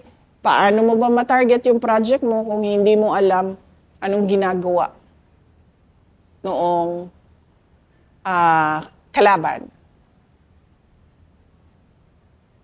The enemies of the state. Talagang kailangan talaga protektahan yung mga information na yan. Sobrang critical pala talaga. Oo, sabi ko nga, pag nagsimulang mag-explain, makikita ang galawan ng law enforcement agencies. Makikita yung galawan nila. Ayun, so VP, bumalik tayo dun sa timeline. Nasaan na tayo sa timeline? Oh, yes. So, August 27, 2024, dito na lumabas yung disallowance. After na ito na nag-resign ako, expected na ito kasi gugulong na yung impeachment, 'di ba? Tapos, September 1, 2024, merong member ng House of Representatives nagsabi na, uy, sinubukang isuppress or itago nung Office of the Vice President yung information sa confidential funds. Hindi namin sinusuppress. Nire-remind lang namin ang Commission on Audit na may batas dyan sa confidential funds. At hindi basta-bastang pinag-uusapan yan. Dahil buhay ng mga tao ang pinoprotektahan. Yun lang ang sinabi namin. Wala lang.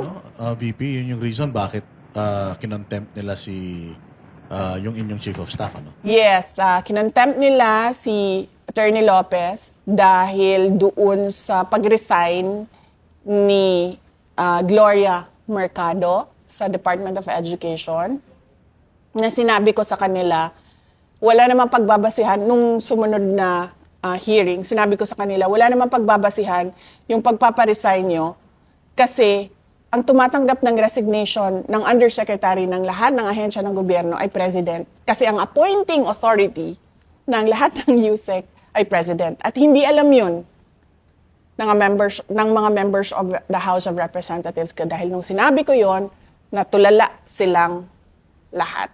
So sabi ko nga, di ba? Sabi ko, di dapat ang kinontempt nyo si BBM kung kasi siya yung tumanggap ng Office of the President, yung tumanggap ng resignation eh. Hindi si Attorney Lopez.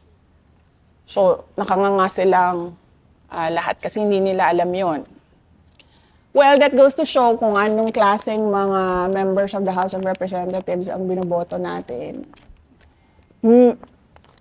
Hindi nila alam kung sino ang mga appointing authority. Tapos, September 1 yon. Nung buong September at October, makikita mo na, eto na, yung mga words na ginagamit nila para ipalabas na may katiwalian. September 18, isang congressman nagsabi, misuse of confidential funds. October 17, where did the 15 million go? Yan na. House flags, safe houses. Tapos makikita mo na. Sara needs psychological assessment. Tapos, ano sabi ko dito? Hindi kasi kayo nakakita pa ng tao na lumaban eh. Yung wala akong pakialam kung ikakasira ko. Basta tatayuan ko yung tama. Hindi pa sila nakakita ng ganun eh. Kasi napapansin ko dyan sa loob ng House of Representatives, lahat yan, areglo. Unang-una, tatakutin ka. Pag hindi ka natakot, bibilhin ka. O, hindi. Unang-una, bibilhin ka muna. Pag hindi ka nabili, tatakutin ka. Pag hindi ka natakot, kakasuhan ka. Ganyan yung trabaho or mga pangyayari between politicians. So makikita mo dito, October yan. September, October, gumagamit na sila ng words na malversation, breach of public trust. Ito galing ito sa isang congressman. Fabricated, galing sa isang congressman. Mary Grace Piatos, galing sa isang congressman na yan. Covering up. Yan. Galing sa isang congressman yan. Discrepancies. Galing na yan sa isang congressman. Kung napapansin mo, lahat galing sa members ng House of Representatives na gumagawa ng in aid of legislation kuno. Na kung titingnan mo naman, in aid of legislation ito sa confidential funds, pero bakit Office of the Vice President lang? Bakit yung billion-billion na confidential funds ng Office of the President hindi tinitingnan? Yung AFP na confidential funds, yung DND, lahat ng merong confidential funds, bakit hindi pinapatawag? Bakit OVP lang? Kasi it's a fishing expedition for evidence na hindi nila makuha saan man. Kaya kailangan nila gamitin yung power noong Committee on Good Governance. So makikita mo, may mga words na sila, di ba? Nung pinatawag kayo doon, VP, sa Committee on Good Governance, yun yung hindi kayo sumumpa eh. Yung una. O, yan yung una, no? Hindi kayo sumumpa kasi nga resource person kayo. Oo. O, sabi ninyo na witness lang yung sumusumpa. So, nung nakita nyo na parang kayo lang yung inimbita ron, did you question yung good governance na bakit kami lang?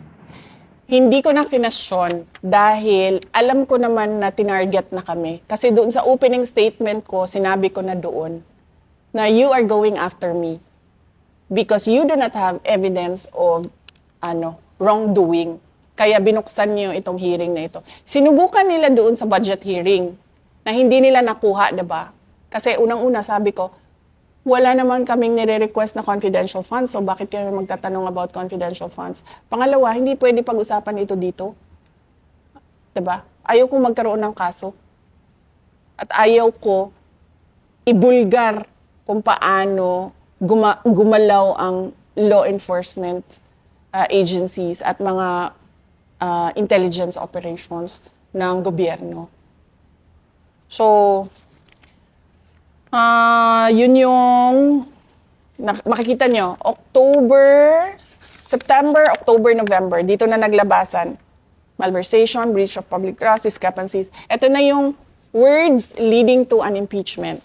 Kung makita nyo, biglang natigil yung kanilang House hearing, diba? Nakita nyo? Nung kinulong nila si Attorney Lopez, tapos na hospital si Attorney Lopez, tinawag nila si Gina Acosta. Nag-collapse, nag-unconscious si Gina Acosta. Pagkatapos nun, wala ng hearing. Dumiretso na sila doon sa paninira nila naman. Sabi ng PSA, ito walang mga birth records.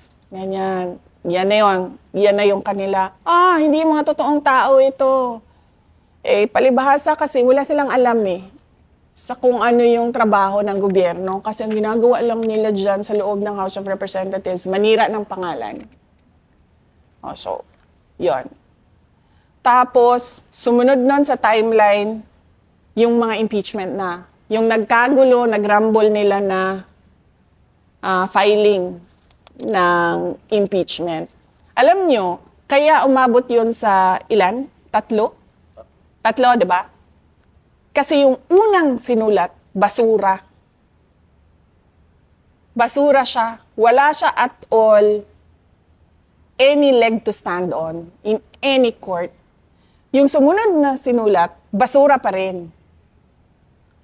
Yung pangatlong sinulat, yun yung kinorek na nila lahat nung basahin ninyo, yung 3? Actually, 4.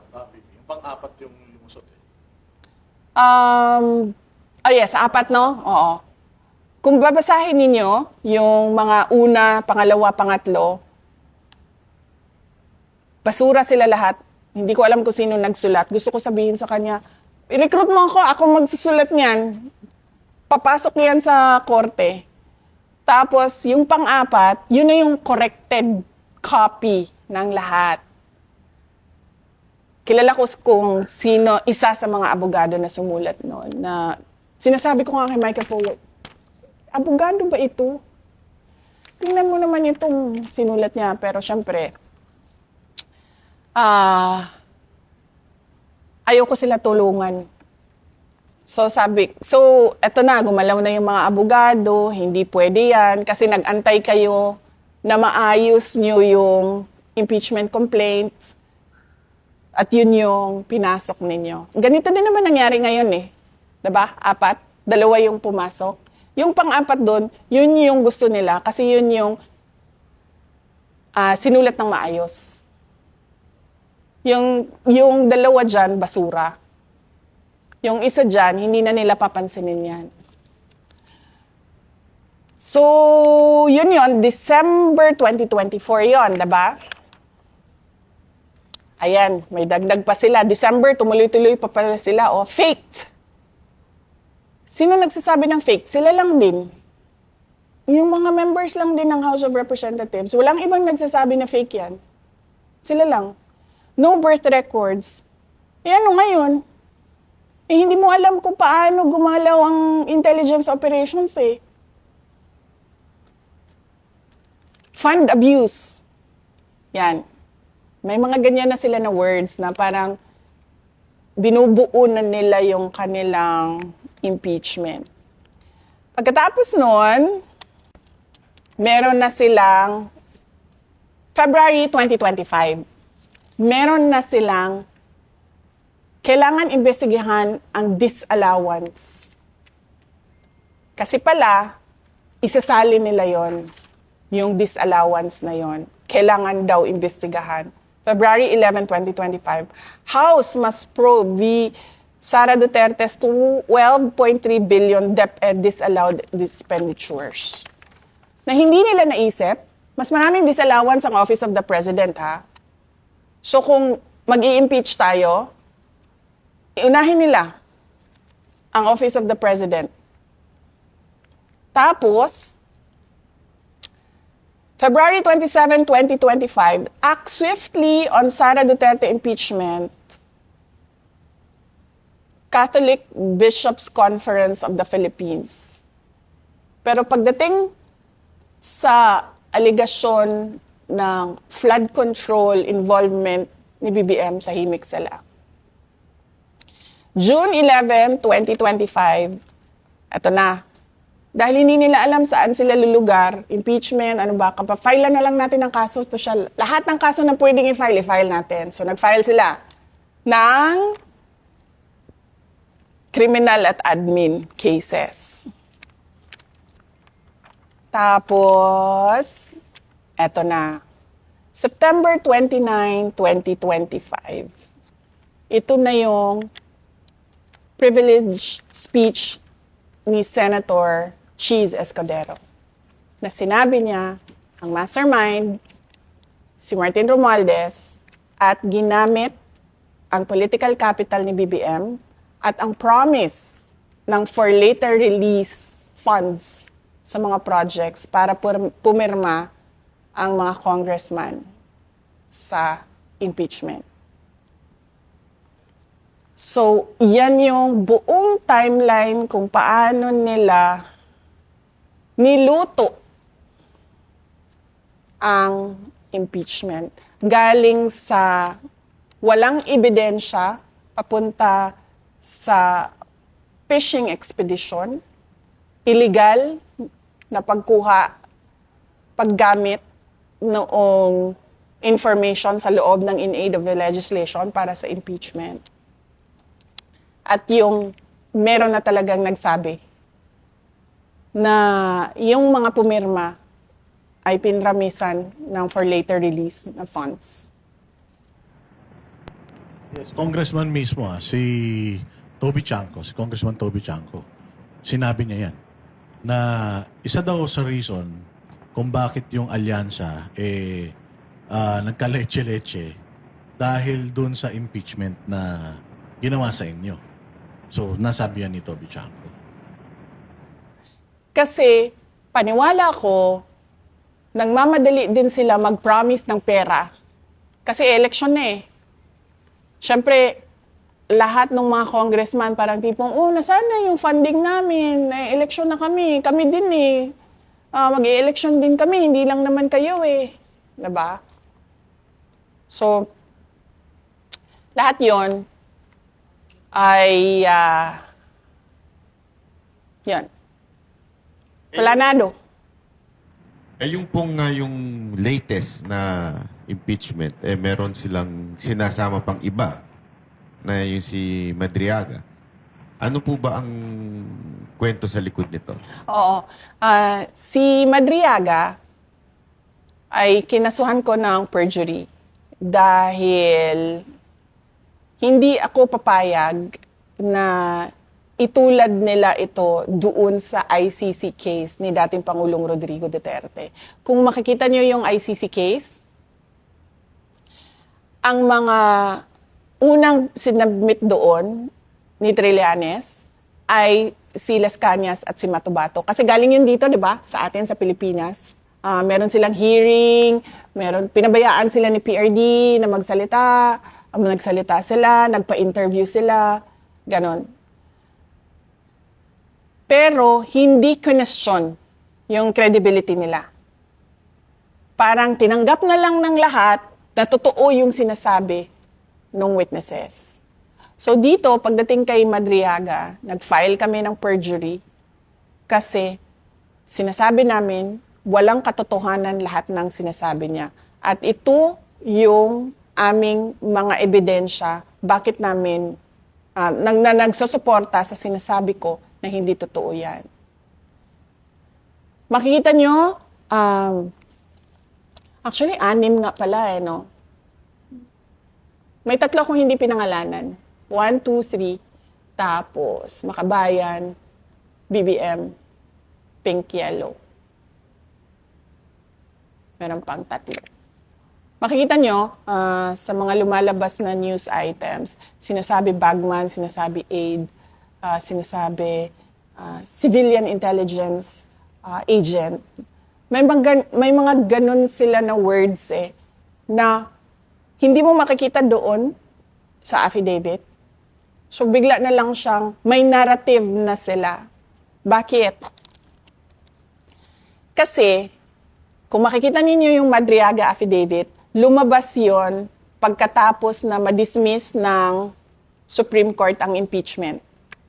Yung una nilang impeachment noong 2025. Yung una nila.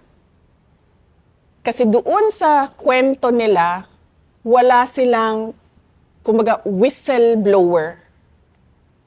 Kasi lahat ng kanilang ebidensya, kinuha lang nila at sila lang yung nagsasabi, mali ito, mali ito. Sila lang yung nagsasabi. Wala ni isang tao silang hawak na nagsasabi, uy, kinuha yung pera, uy, hindi totoo yan. Wala silang ganon. So ang ginawa nila, dinagdagan nila ng isang Madriaga na hindi totoo ang sinabi at sinasabi nila, ito yung missing link ko, si Madriaga. So sa ibang araw, pwede natin pag-usapan pa isa-isa yung affidavit ko kay Madriaga na hindi ko kilala yung taong yan. Hindi ko man lang nakausap yan ng kahit ano. Tapos, VP, connect na natin. I-connect na natin. Diba? Itong Whistleblower. itong Madriaga, no? Oo. Reputation-wise or credibility-wise, meron ding isang grupo ngayon na nagsasalita patungkol sa corruption. And we are talking about 805 billion in total ng na-deliver daw nila sa mga congressmen at saka sa mga mangilan-ngilang senador. So, anong masasabi nyo doon na parang kayo, grabe yung paghahanap nila ng ebidensya, mantakin mo 3 taon, na halos inuurot-urot nila ito hanggang makarating dito sa impeachment. Samantalang ito, yung kung hindi kayo updated, VP may mga dating membro ng AFP na lumabas, nagdi-deliver daw sila ng mali-malitang pera at documented. May mga pictures sila, may mga proof sila. Pero bakit parang hindi ito binibigyan ng priority ng gobyerno ngayon? Napansin ko na yung gobyerno, hindi sila seryoso sa anti-corruption program nila. Kasi kung makikita mo, pinakita natin, diba, na yung impeachment ko, lahat yung ebidensya na yon, sila lang ang kumuha, sila lang ang gumawa, sila lang ang nagsabi, mali ito. Pero pagdating dito sa kabila, sa mali-maletang pera o tinawag nila na basura, walang in aid of legislation doon. Si Zaldico, on his own, nagsalita siya. Ito yung nalalaman ko. Si Gutesa, nagsalita siya. Ito yung alam ko. Itong 18 na dating security personnel ni Zaldico, na ordinaryong mamamayan, walang kapangyarihan, alam niyang kakasuhan siya, alam niyang hahabulin siya, alam niyang papahirapan pamilya niya, alam niyang posible siyang patayin, nagsabi ng kanilang nalalaman. Hindi ko kilala to ha, walang makakapagsabi dyan sa kanila na kinausap ko sila o nakita ko sila o kinita ko sila. Kahit man yung mga kasama nila, yung abogado. Walang makakapagsabi dyan sa kanila na alam ko kung ano yung ginagawa nila. Ito, mga ordinaryong tao na nagsabi, ito yung alam namin sa korupsyon eh. Pero makikita nyo, sobrang tahimik nung gobyerno. Wala man lang silang, we take this seriously and we will look into the allegations, we will check the documents, we will look into the photos. If these are real, walang ganun.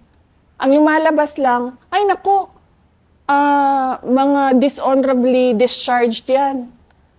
Ay nako, pakawala yan ng mga Duterte. Ay nako, si Zaldico ba pakawala namin? Si Zaldico kasama nila yun, diba? Siya yung Shiminet, diba? Sa kanya galing yun. Yung Shiminet. Kay Zaldi galing yun, against me. Pakawala ba namin yan? Si Guteza, wala man nakakilala dun sa kanya. Paano naging pakawala namin? So, sa mga ganon, kapag tinatamaan si Martin Romualdez, si BBM, yung administrasyon, kung sino man yung mga tumanggap ng maletang pera, hindi nila siniseryoso. Iniisang tabi nila, sineset aside nila na para bang baliwala. Ang ginagawa nila, inaatake nila yung notaryo, inaatake nila yung kung sino yung tao, hindi man lang nila binabanggit yung sinabi ng tao. Meron ba itong katotohanan? Dahil 18 na ito, na ordinaryong mamamayan na nagsasabi, ginawa namin ito. Naghatid kami ng pera sa mga taong ito. Wala. Tahimik. So makikita mo, seryoso ba talaga ang gobyerno sa anti-corruption? Hindi. Wala. Wala silang pakialam. Kasi tatamaan sila doon sa mga katotohanan na sinasabi. Kasi paano mo ba masabi na merong ulterior motive yung mga nagsasalita? Ano bang, what will they gain if they speak about what they know? Diba? Wala naman eh. Hindi man yan tatakbo sa eleksyon, hindi yan mananalo. Hindi naman yan kunwari magsasalita kontra sa katiwalian sa administrasyon ay mabibigyan ng medal. Wala silang makukuha dyan sa ginawa nila. So doon pa lang mag-iisip na sana yung gobyerno, di ba? Itong tao ito, walang motibo ito para magsalita ng kung ano yung nalalaman niya sa katiwalian. Pero nagsalita pa rin siya. So ibig sabihin, merong truth dyan. Pero para sa gobyerno, para sa administrasyon, paninira lang yan. Panglihis lang yan sa ICC, investigation. Yun pa yung sinasabi nila. Pero ang alam mo, exciting yung sinabi ni VP yung next week daw, kay Madriaga naman ang pag-uusapan. So ibig sabihin, may next week. Yeah. Ang ibalik ang tapang at malasakit. Binabalik na nga natin ba? Yeah. Magiging regular program na yan.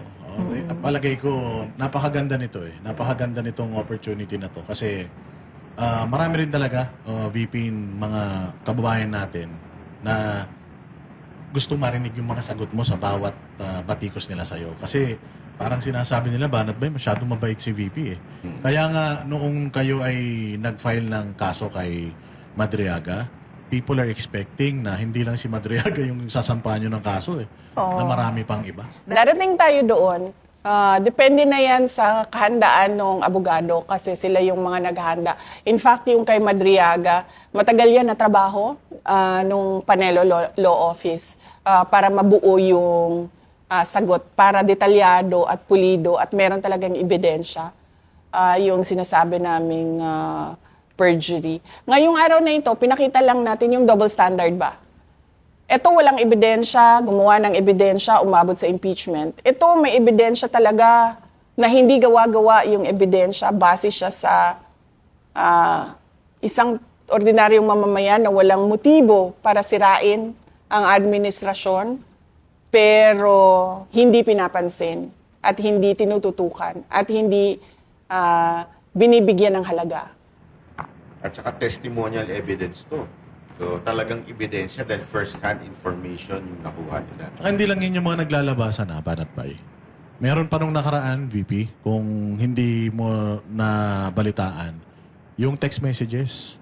Ay, nako. Yung text messages na sinabi ni Egay Erice na ipinakita daw sa kanya yung detalyadong paggamit ng pera galing sa flood control, nagamit pa daw yan noong nakaraang eleksyon.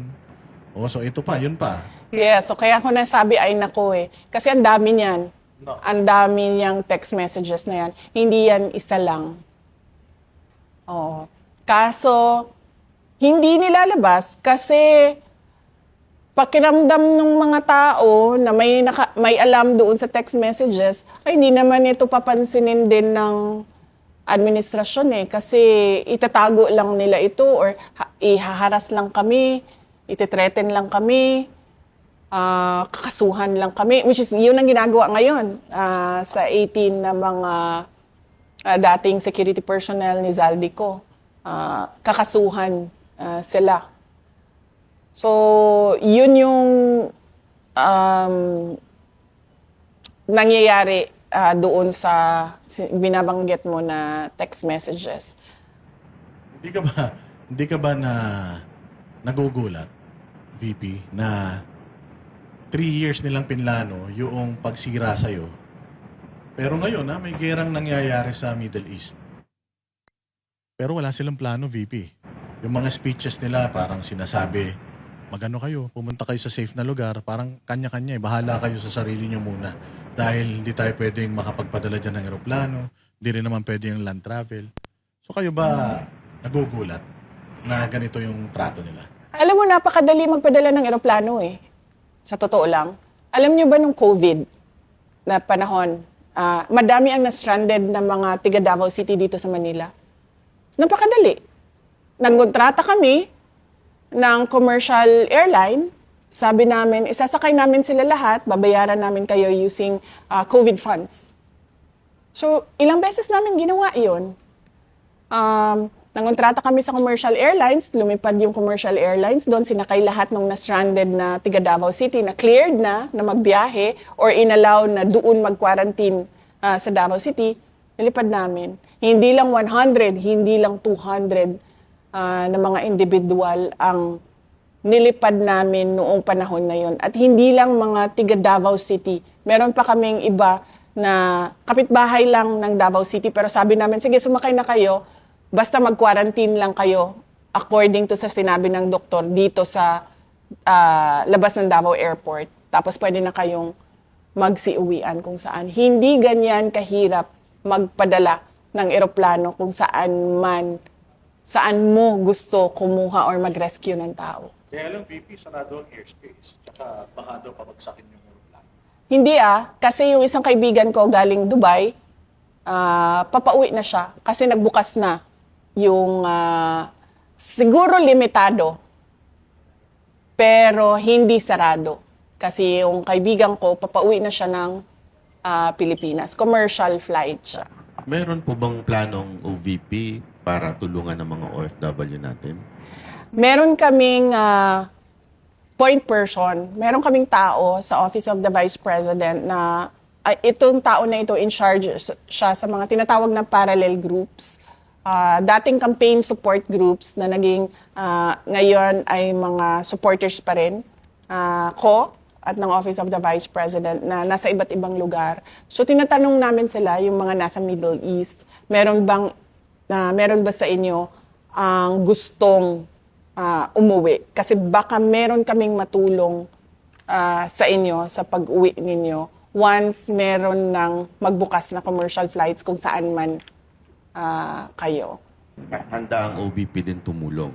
Yes, limited yung capacity namin na tumulong. Pero handa kami na tumulong doon sa mga gusto talagang umuwi.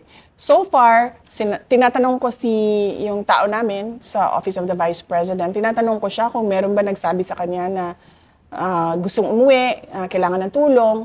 Lahat daw nagsasabi na ay nilang umuwi kasi wala silang uuwian dito sa administrasyon ni BBM. Walang trabaho na maibibigay sa kanila. At paano na lang daw yung mga anak nila magugutom. Pero sinabi pa rin namin na kung meron man gustong umuwi, ay ipaalam sa kanya at hahanapan namin ng paraan paano kami makatulong sa kanila para mabalik sila dito sa Pilipinas. Alam mo, nahihiya talaga ako sa mga kababayan natin dahil nakita nyo naman yung ilang oras natin na pinag-uusapan na impeachment at panggagago ng mga miyembro ng House of Representatives na ang daming mga kababayan natin na mas malaki pa yung problema nila ba? Tulad niyan, naiipit sa giyera, hindi alam kung anong mangyayari sa mga susunod na araw, nag-aalala sa kaligtasan nila. Yung mga kababayan natin na walang trabaho, nandito sa Pilipinas, walang trabaho, walang oportunidad. Mga negosyo ng mga businessman dito sa Pilipinas, bagsak, walang kita. May kita man, sobrang liit. Nagugutom natin ng mga kababayan, ang dami nun.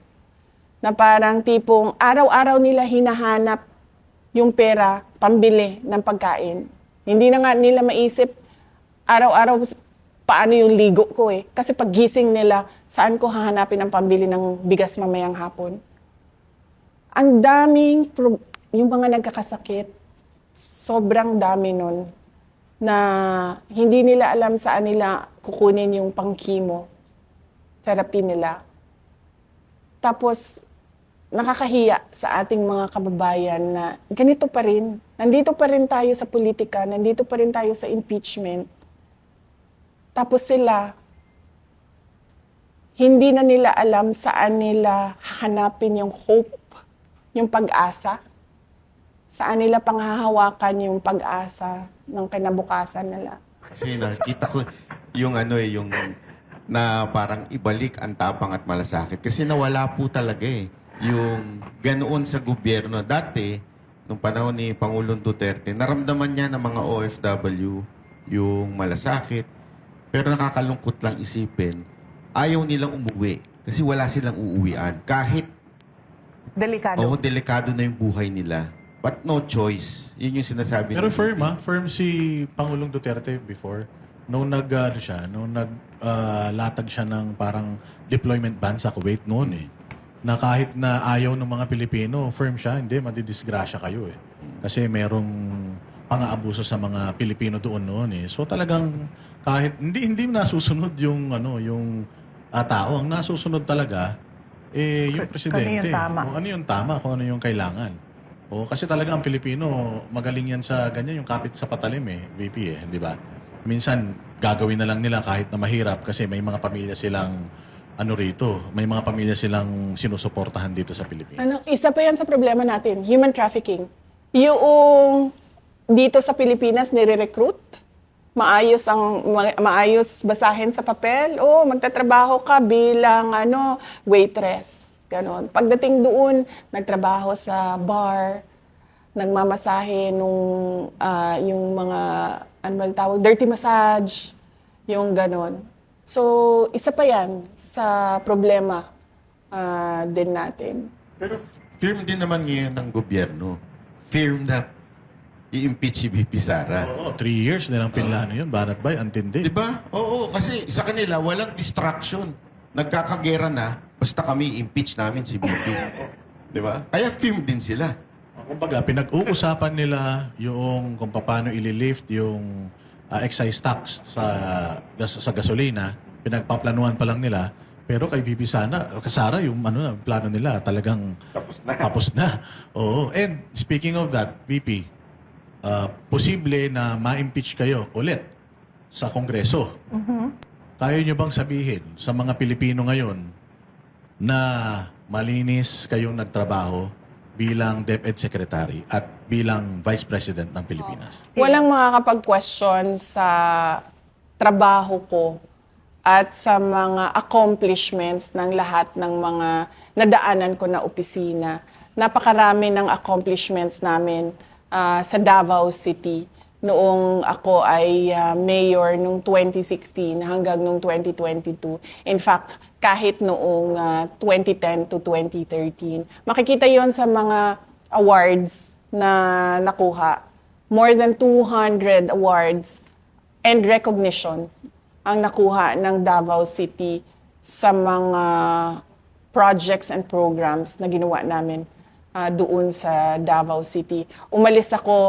Bumaba ako bilang mayor na number 8 richest kami, number 4 most competitive kami, insurgency-free kami, debt-free kami, walang utang na iniwan. So, walang makakapagsabi at walang makakakasyon sa kapasidad ko na magtrabaho ng maayos. Kahit sa Department of Education, meron kaming matatag agenda. Mabilis namin na nagawa yung pag-roll out ng curriculum. Napabalik namin ang mga bata. Isang araw lang from modular, no classes, balik kayo lahat sa paaralan. Meron kaming basic education report taon-taon. Sinasabi namin sa mga taong bayan kung ano yung nagawa na, ano yung hindi pa nagawa, at bakit hindi pa nagawa. Sa Office of the Vice President, makikita ninyo, konti na lang yung projects namin, 10 na lang yung projects namin doon dahil tinanggal nga yung budget namin. Pero nakikita nyo yung accomplishments namin. Nakikita nyo yung unmodified opinion ng Commission on Audit. Every year, naglalabas kami ng accomplishment report. Every year, naglalabas kami ng pasidungog. Sinasabi namin doon ano bang nagawa ng Office of the Vice President. Isa sa mga pinaka proud and honored ako na kasi lagi ako sa trabaho, sinasali ko talaga yung mga kasama ko eh. Kasi ako lang naman yung nag-iisip at nagsasabi, ito ang gawin. Lahat nung kailangan gawin sa baba, kasama ko sa opisina yung gumagawa nun. Proud ako sa accomplishment nila na nagawa nila yung Disaster Operations Center. Wala yun sa kahit anong dating opisina ng Office of the Vice President. Proud ako na instead of 6 years, ang aming tree planting activity ay natapos ang 1 million trees sa 3 taon. So, ibig sabihin, mas makakatanim pa kami ng mas marami pa. Proud ako na inakyat nila yung mga bundok para pumunta sa mga barangay kung saan yung mga bata walang mga school supplies. At ito yung mga sinasabi ko, highly vulnerable sa recruitment, sa illegal, o kung hindi man, hindi natatapos yung pag-aaral. So, napakarami ng accomplishments namin. Walang makaka-question sa trabaho ko at sa kapasidad namin ng team sa Office of the Vice President na magbigay ng maayos na programa at proyekto para sa taong bayan. At yan ay bawas pa ang budget ng opisina. Sara. Sanay ako sa kulang ang budget. Dahil dati noon sa Davao City, kulang yung budget lagi. No? Sobrang dami ng kailangan mo gawin para sa syudad. Kulang lagi yung budget. Pero nasa ano kasi yan maayos na pagbalanse noong mga kailangan mo gawin at pagbayad ng obligasyon mo. Pagdating naman sa Department of Education, makikita nyo, never before nagkaroon ng unmodified opinion ang Department of Education at nagawa namin yun. At kahit kulang, yung, lalo na sa Department of Education, sobrang kulang sa sobrang dami ng problema sa loob ng basic education sector natin, nagawa namin na mag-prioritize kung saan gagamitin yung pera para meron tayong nakikitang pagbabago sa basic education sector natin. So ready na ba ang VP Sara Duterte na harapin itong posibleng Akala ko ready mag-president. Ayun! pag-akyat muna. Dito muna tayo. Akala ko ready sa impeachment. Ready sa impeachment. Okay. Ready sa impeachment. Ready ka na ba sa impeachment kung sakaling pumunta yan dyan sa Senado? May tiwala ako sa paghahanda at kapasidad ng mga abogado, yung kaparte ng defense team sa impeachment case ko. Malaki ang tiwala ko sa kanila. At malaki ang tiwala ko sa kapasidad nila. Mga magagaling sila na abogado. Sa Department of Education, kung kayo nasa Department of Education pa, walang nangyaring hocus-pocus, sa tingin ninyo, gano'n nakalaki yung improvement sana? Kung kayo pa rin. Hypothetical ito, no? Palagay ko, kung ano yung nasa matatag agenda, nakasulat doon kung ano yung prioridad ng Department of Education. Palagay ko, 3 years na ngayon, no? Meron ng mga na-accomplish doon at nagawa na doon in 3 years. So, hindi ko lang masabi ngayon exactly kung saang parte sa matatag agenda yun doon kasi nagbabase din tayo sa budget taon-taon.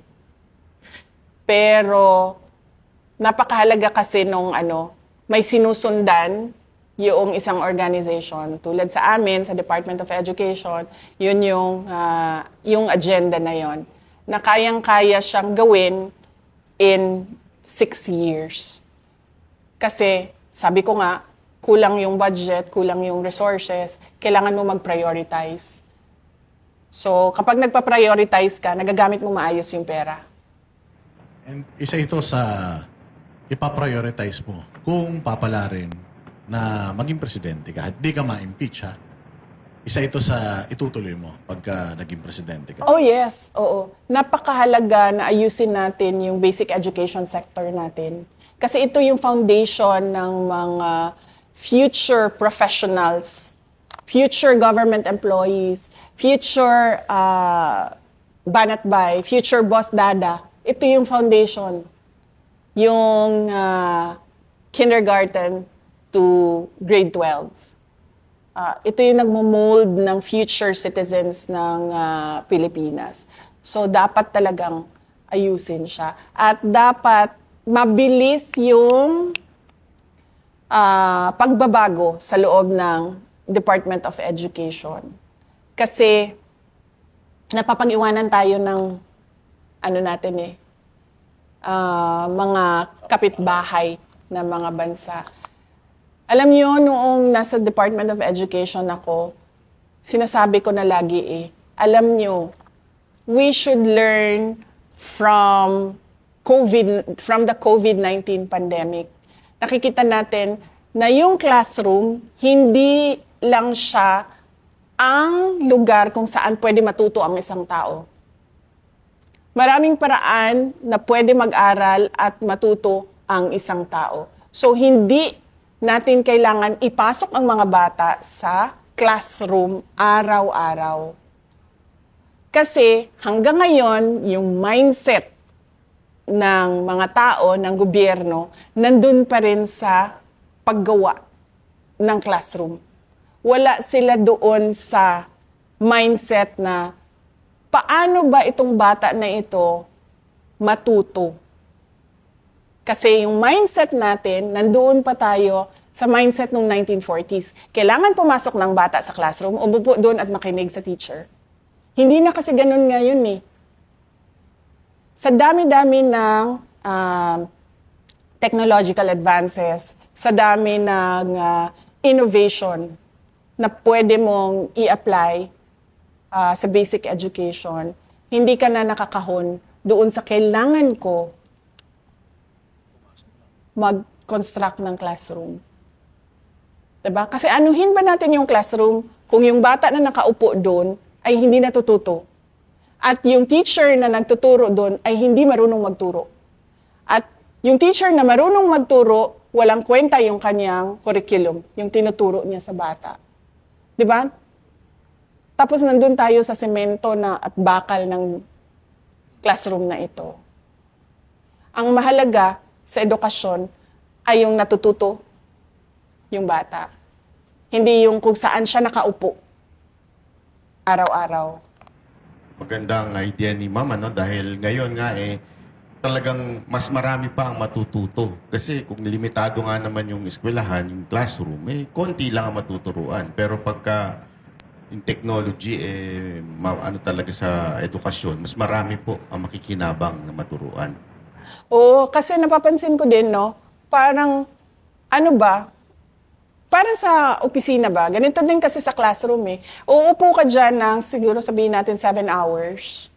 7 hours. Hindi na natin titingnan or bibilangin kung ano ba yung, ilang hours ba yung meron kang natutunan dyan at ilang hours yung wala kang natutunan. Ganyan din sa trabaho, di ba? Papasok ka ng 8 hours. Hindi naman tinitingnan kung ano ang na-accomplish mo dun sa 8 hours mo. Merong iba dyan, tapos na yung trabaho nila in 2 hours Merong iba dyan, pumasok ng 8 hours, walang nagawang trabaho. So, wag tayo doon sa bakal at semento. Doon tayo sa paraan kung paano matuto yung bata. At makakatipid ba ang mga magulang dahil wala nang pamasahe, kung sakasakali.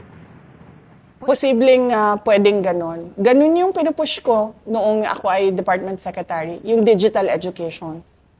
Dahil yun naman yung trend ng generation na ito. At yun din yung trend worldwide. So in terms of accountability, kapag ikaw ay naging presidente, sinabi mo naman dun sa huling sa huling interview natin, di ba, na yung VP yung hahabol dito. Ito na naman tayo sa Vice President. Oo, grabe yun. Hanggang ngayon, tinatanong pa rin ng taong bayan, sino ba yan? Nagkakagulo na sila Pero in terms of accountability, anong klaseng gobyerno magkakaroon si Sara Duterte? Papaano niya lalabanan yung corruption? Oo, hindi natin talaga palalampasin yung corruption. Meron talagang isang tao, tawagin na nating czar kasi mahilig tayo sa mga czar, isang corruption czar na ang gagawin niya ay tututukan niya lang yung corruption kahapon, ngayon, at posibleng bukas. So, hindi pwedeng ang presidente yon. Dahil sa sobrang daming trabaho ng presidente, hindi siya dapat na-distract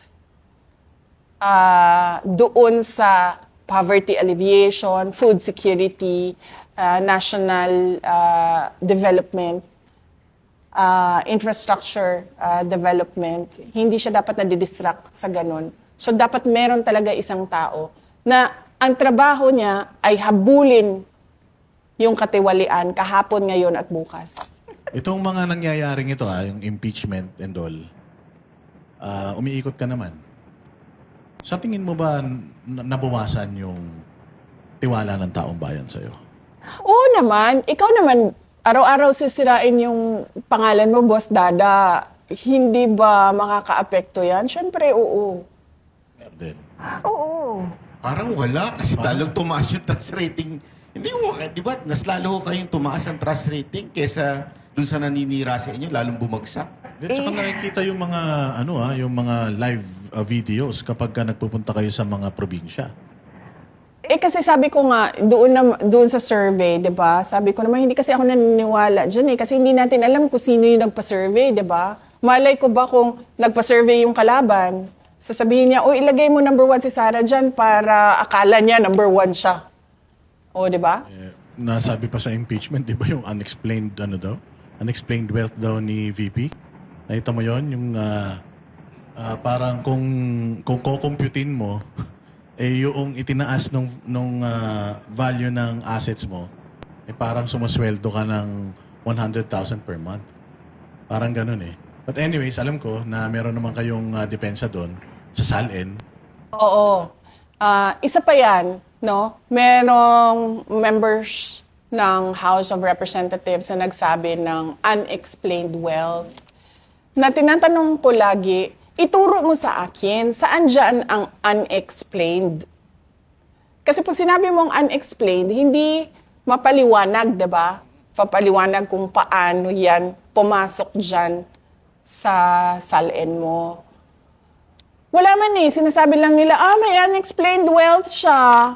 At saka yung sali, Ah. kasama yung asawa eh. Di ba kasama po yung asawa doon sa SALN? So, nagtatrabaho pa naman yung asawa ni VP. Oo naman. Oo, nagtatrabaho yung asawa ko. Yun ngang isang member ng Committee of Justice, may utang niya na 8 million sa asawa ko. Kaya nga hindi pa nadagdag yun. So kulang yun, yung pinakita nila. Kasi, Oo, kasi hindi mo man pwede ilagay pa yon kasi hindi pa siya kita, kasi utang pa lang siya sa iyo. So, pero matindi, no? May utang na, nag-aakusa pa. 'di ba? Kapal na mukha, 'di ba? Kaya nga kami mag-asawa eh, tinitingnan namin siya ng mga ano niya, mga interview niya. Sinasabi ko talaga sa asawa ko. Sabi ko, ito ang kapal na mukha. Oh, may utang na 8 million, may gana pang bumanat. Actually, gusto ko nga siya ipaano eh. Ano ba ang tawag dyan? Sa korte yun eh. Yes. No, not estafa. Patanggal siya dyan kasi hindi. Kalimutan ko yung term. I'm so sorry. Nakalimutan ko yung term. Patanggal siya dyan kasi meron siyang conflict of interest. Diba? Oo nga. 8 million is 8 million nowadays and di ka magbabayad sa amin. Tapos sasabihin mo pa unexplained wealth. Saan nga ba doon? Sige nga, sabihin mo sa akin, saan doon sa SALN ko tinuro nila unexplained? Wala Wala, talaga. diba? Basta inano lang nila na from 18 million naging 88 million in 16 years. 16 years 16 yun, ha? years yun. Oo. So anong iniisip nila? Nakatunganga ako in 16 years na parang sorry sa term ha, nagbilangkad lang ko, naglingkod na may pay o ging-ana, hindi ako kumikita, hindi naghanap buhay, hindi nagtrabaho. Pero meron din question sa kay Speaker Martin, yung dating speaker, na simula nung naging Speaker of the House at naging presidente yung pinsan niya, parang sobra-sobra yung itinaas ng kanyang net Billions worth yun. Oo. by the billions. Ilang taon lang yun, samantalang kay VP, 16 years. Di ba? Oo, kaya nga gusto ko sabihin nila doon sa listahan kasi may kopya naman yan sila ng SALN ko eh. Sigurado ako niyan. So gusto ko ituro nila doon sa listahan saan doon exactly ang unexplained.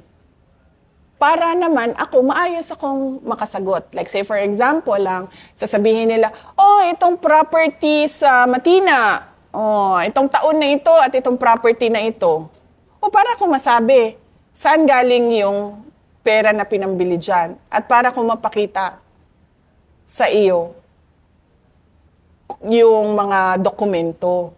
Hindi yung pwedeng tira-bahala na unexplained wealth. Unexplained wealth. Hindi pwedeng ganun. Kung ganun ang sasabihin mo, paninira lang yan. Siguro next na episode, mapag-usapan na rin natin, no? Yung ICC, di ba?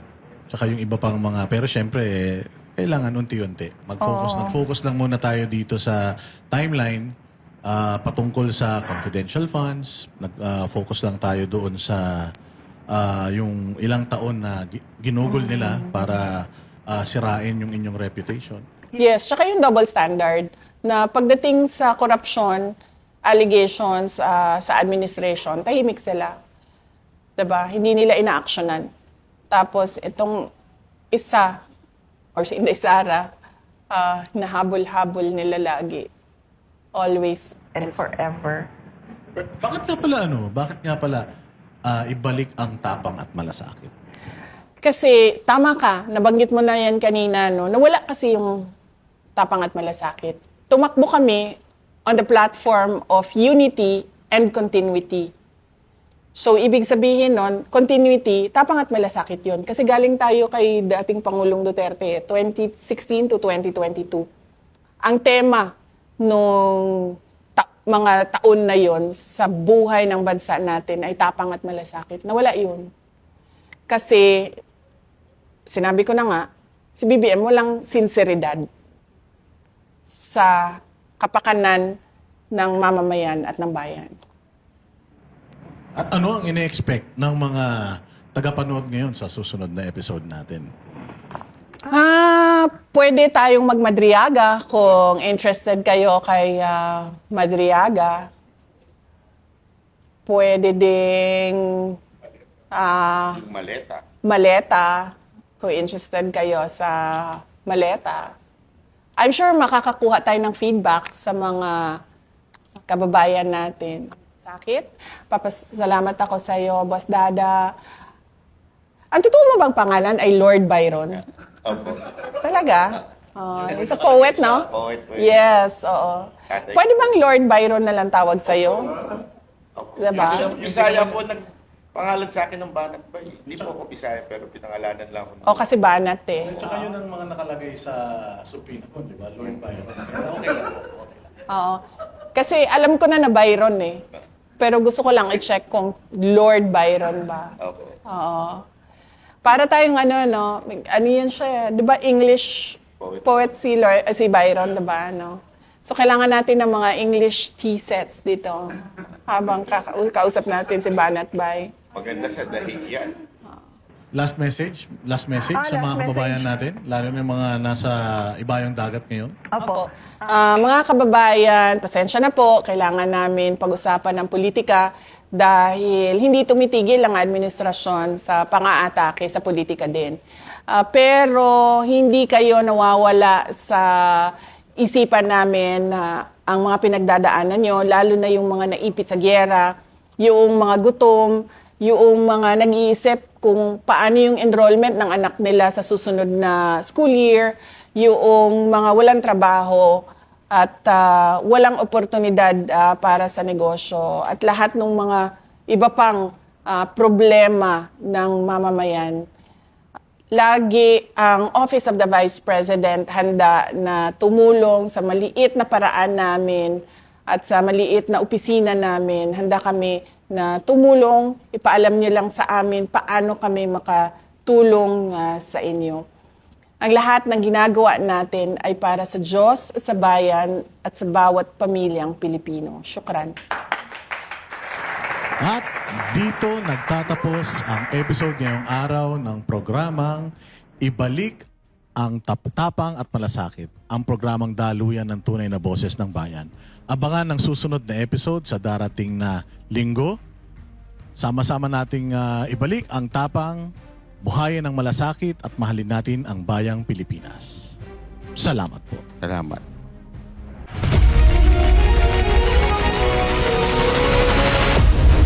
Ako si Sara Duterte. I offer my life, my strength, and my future in the service of our nation. Mga kababayan, ibalik natin ang tapang at malasakit para sa Diyos, sa bayan, at para sa bawat pamilyang Pilipino.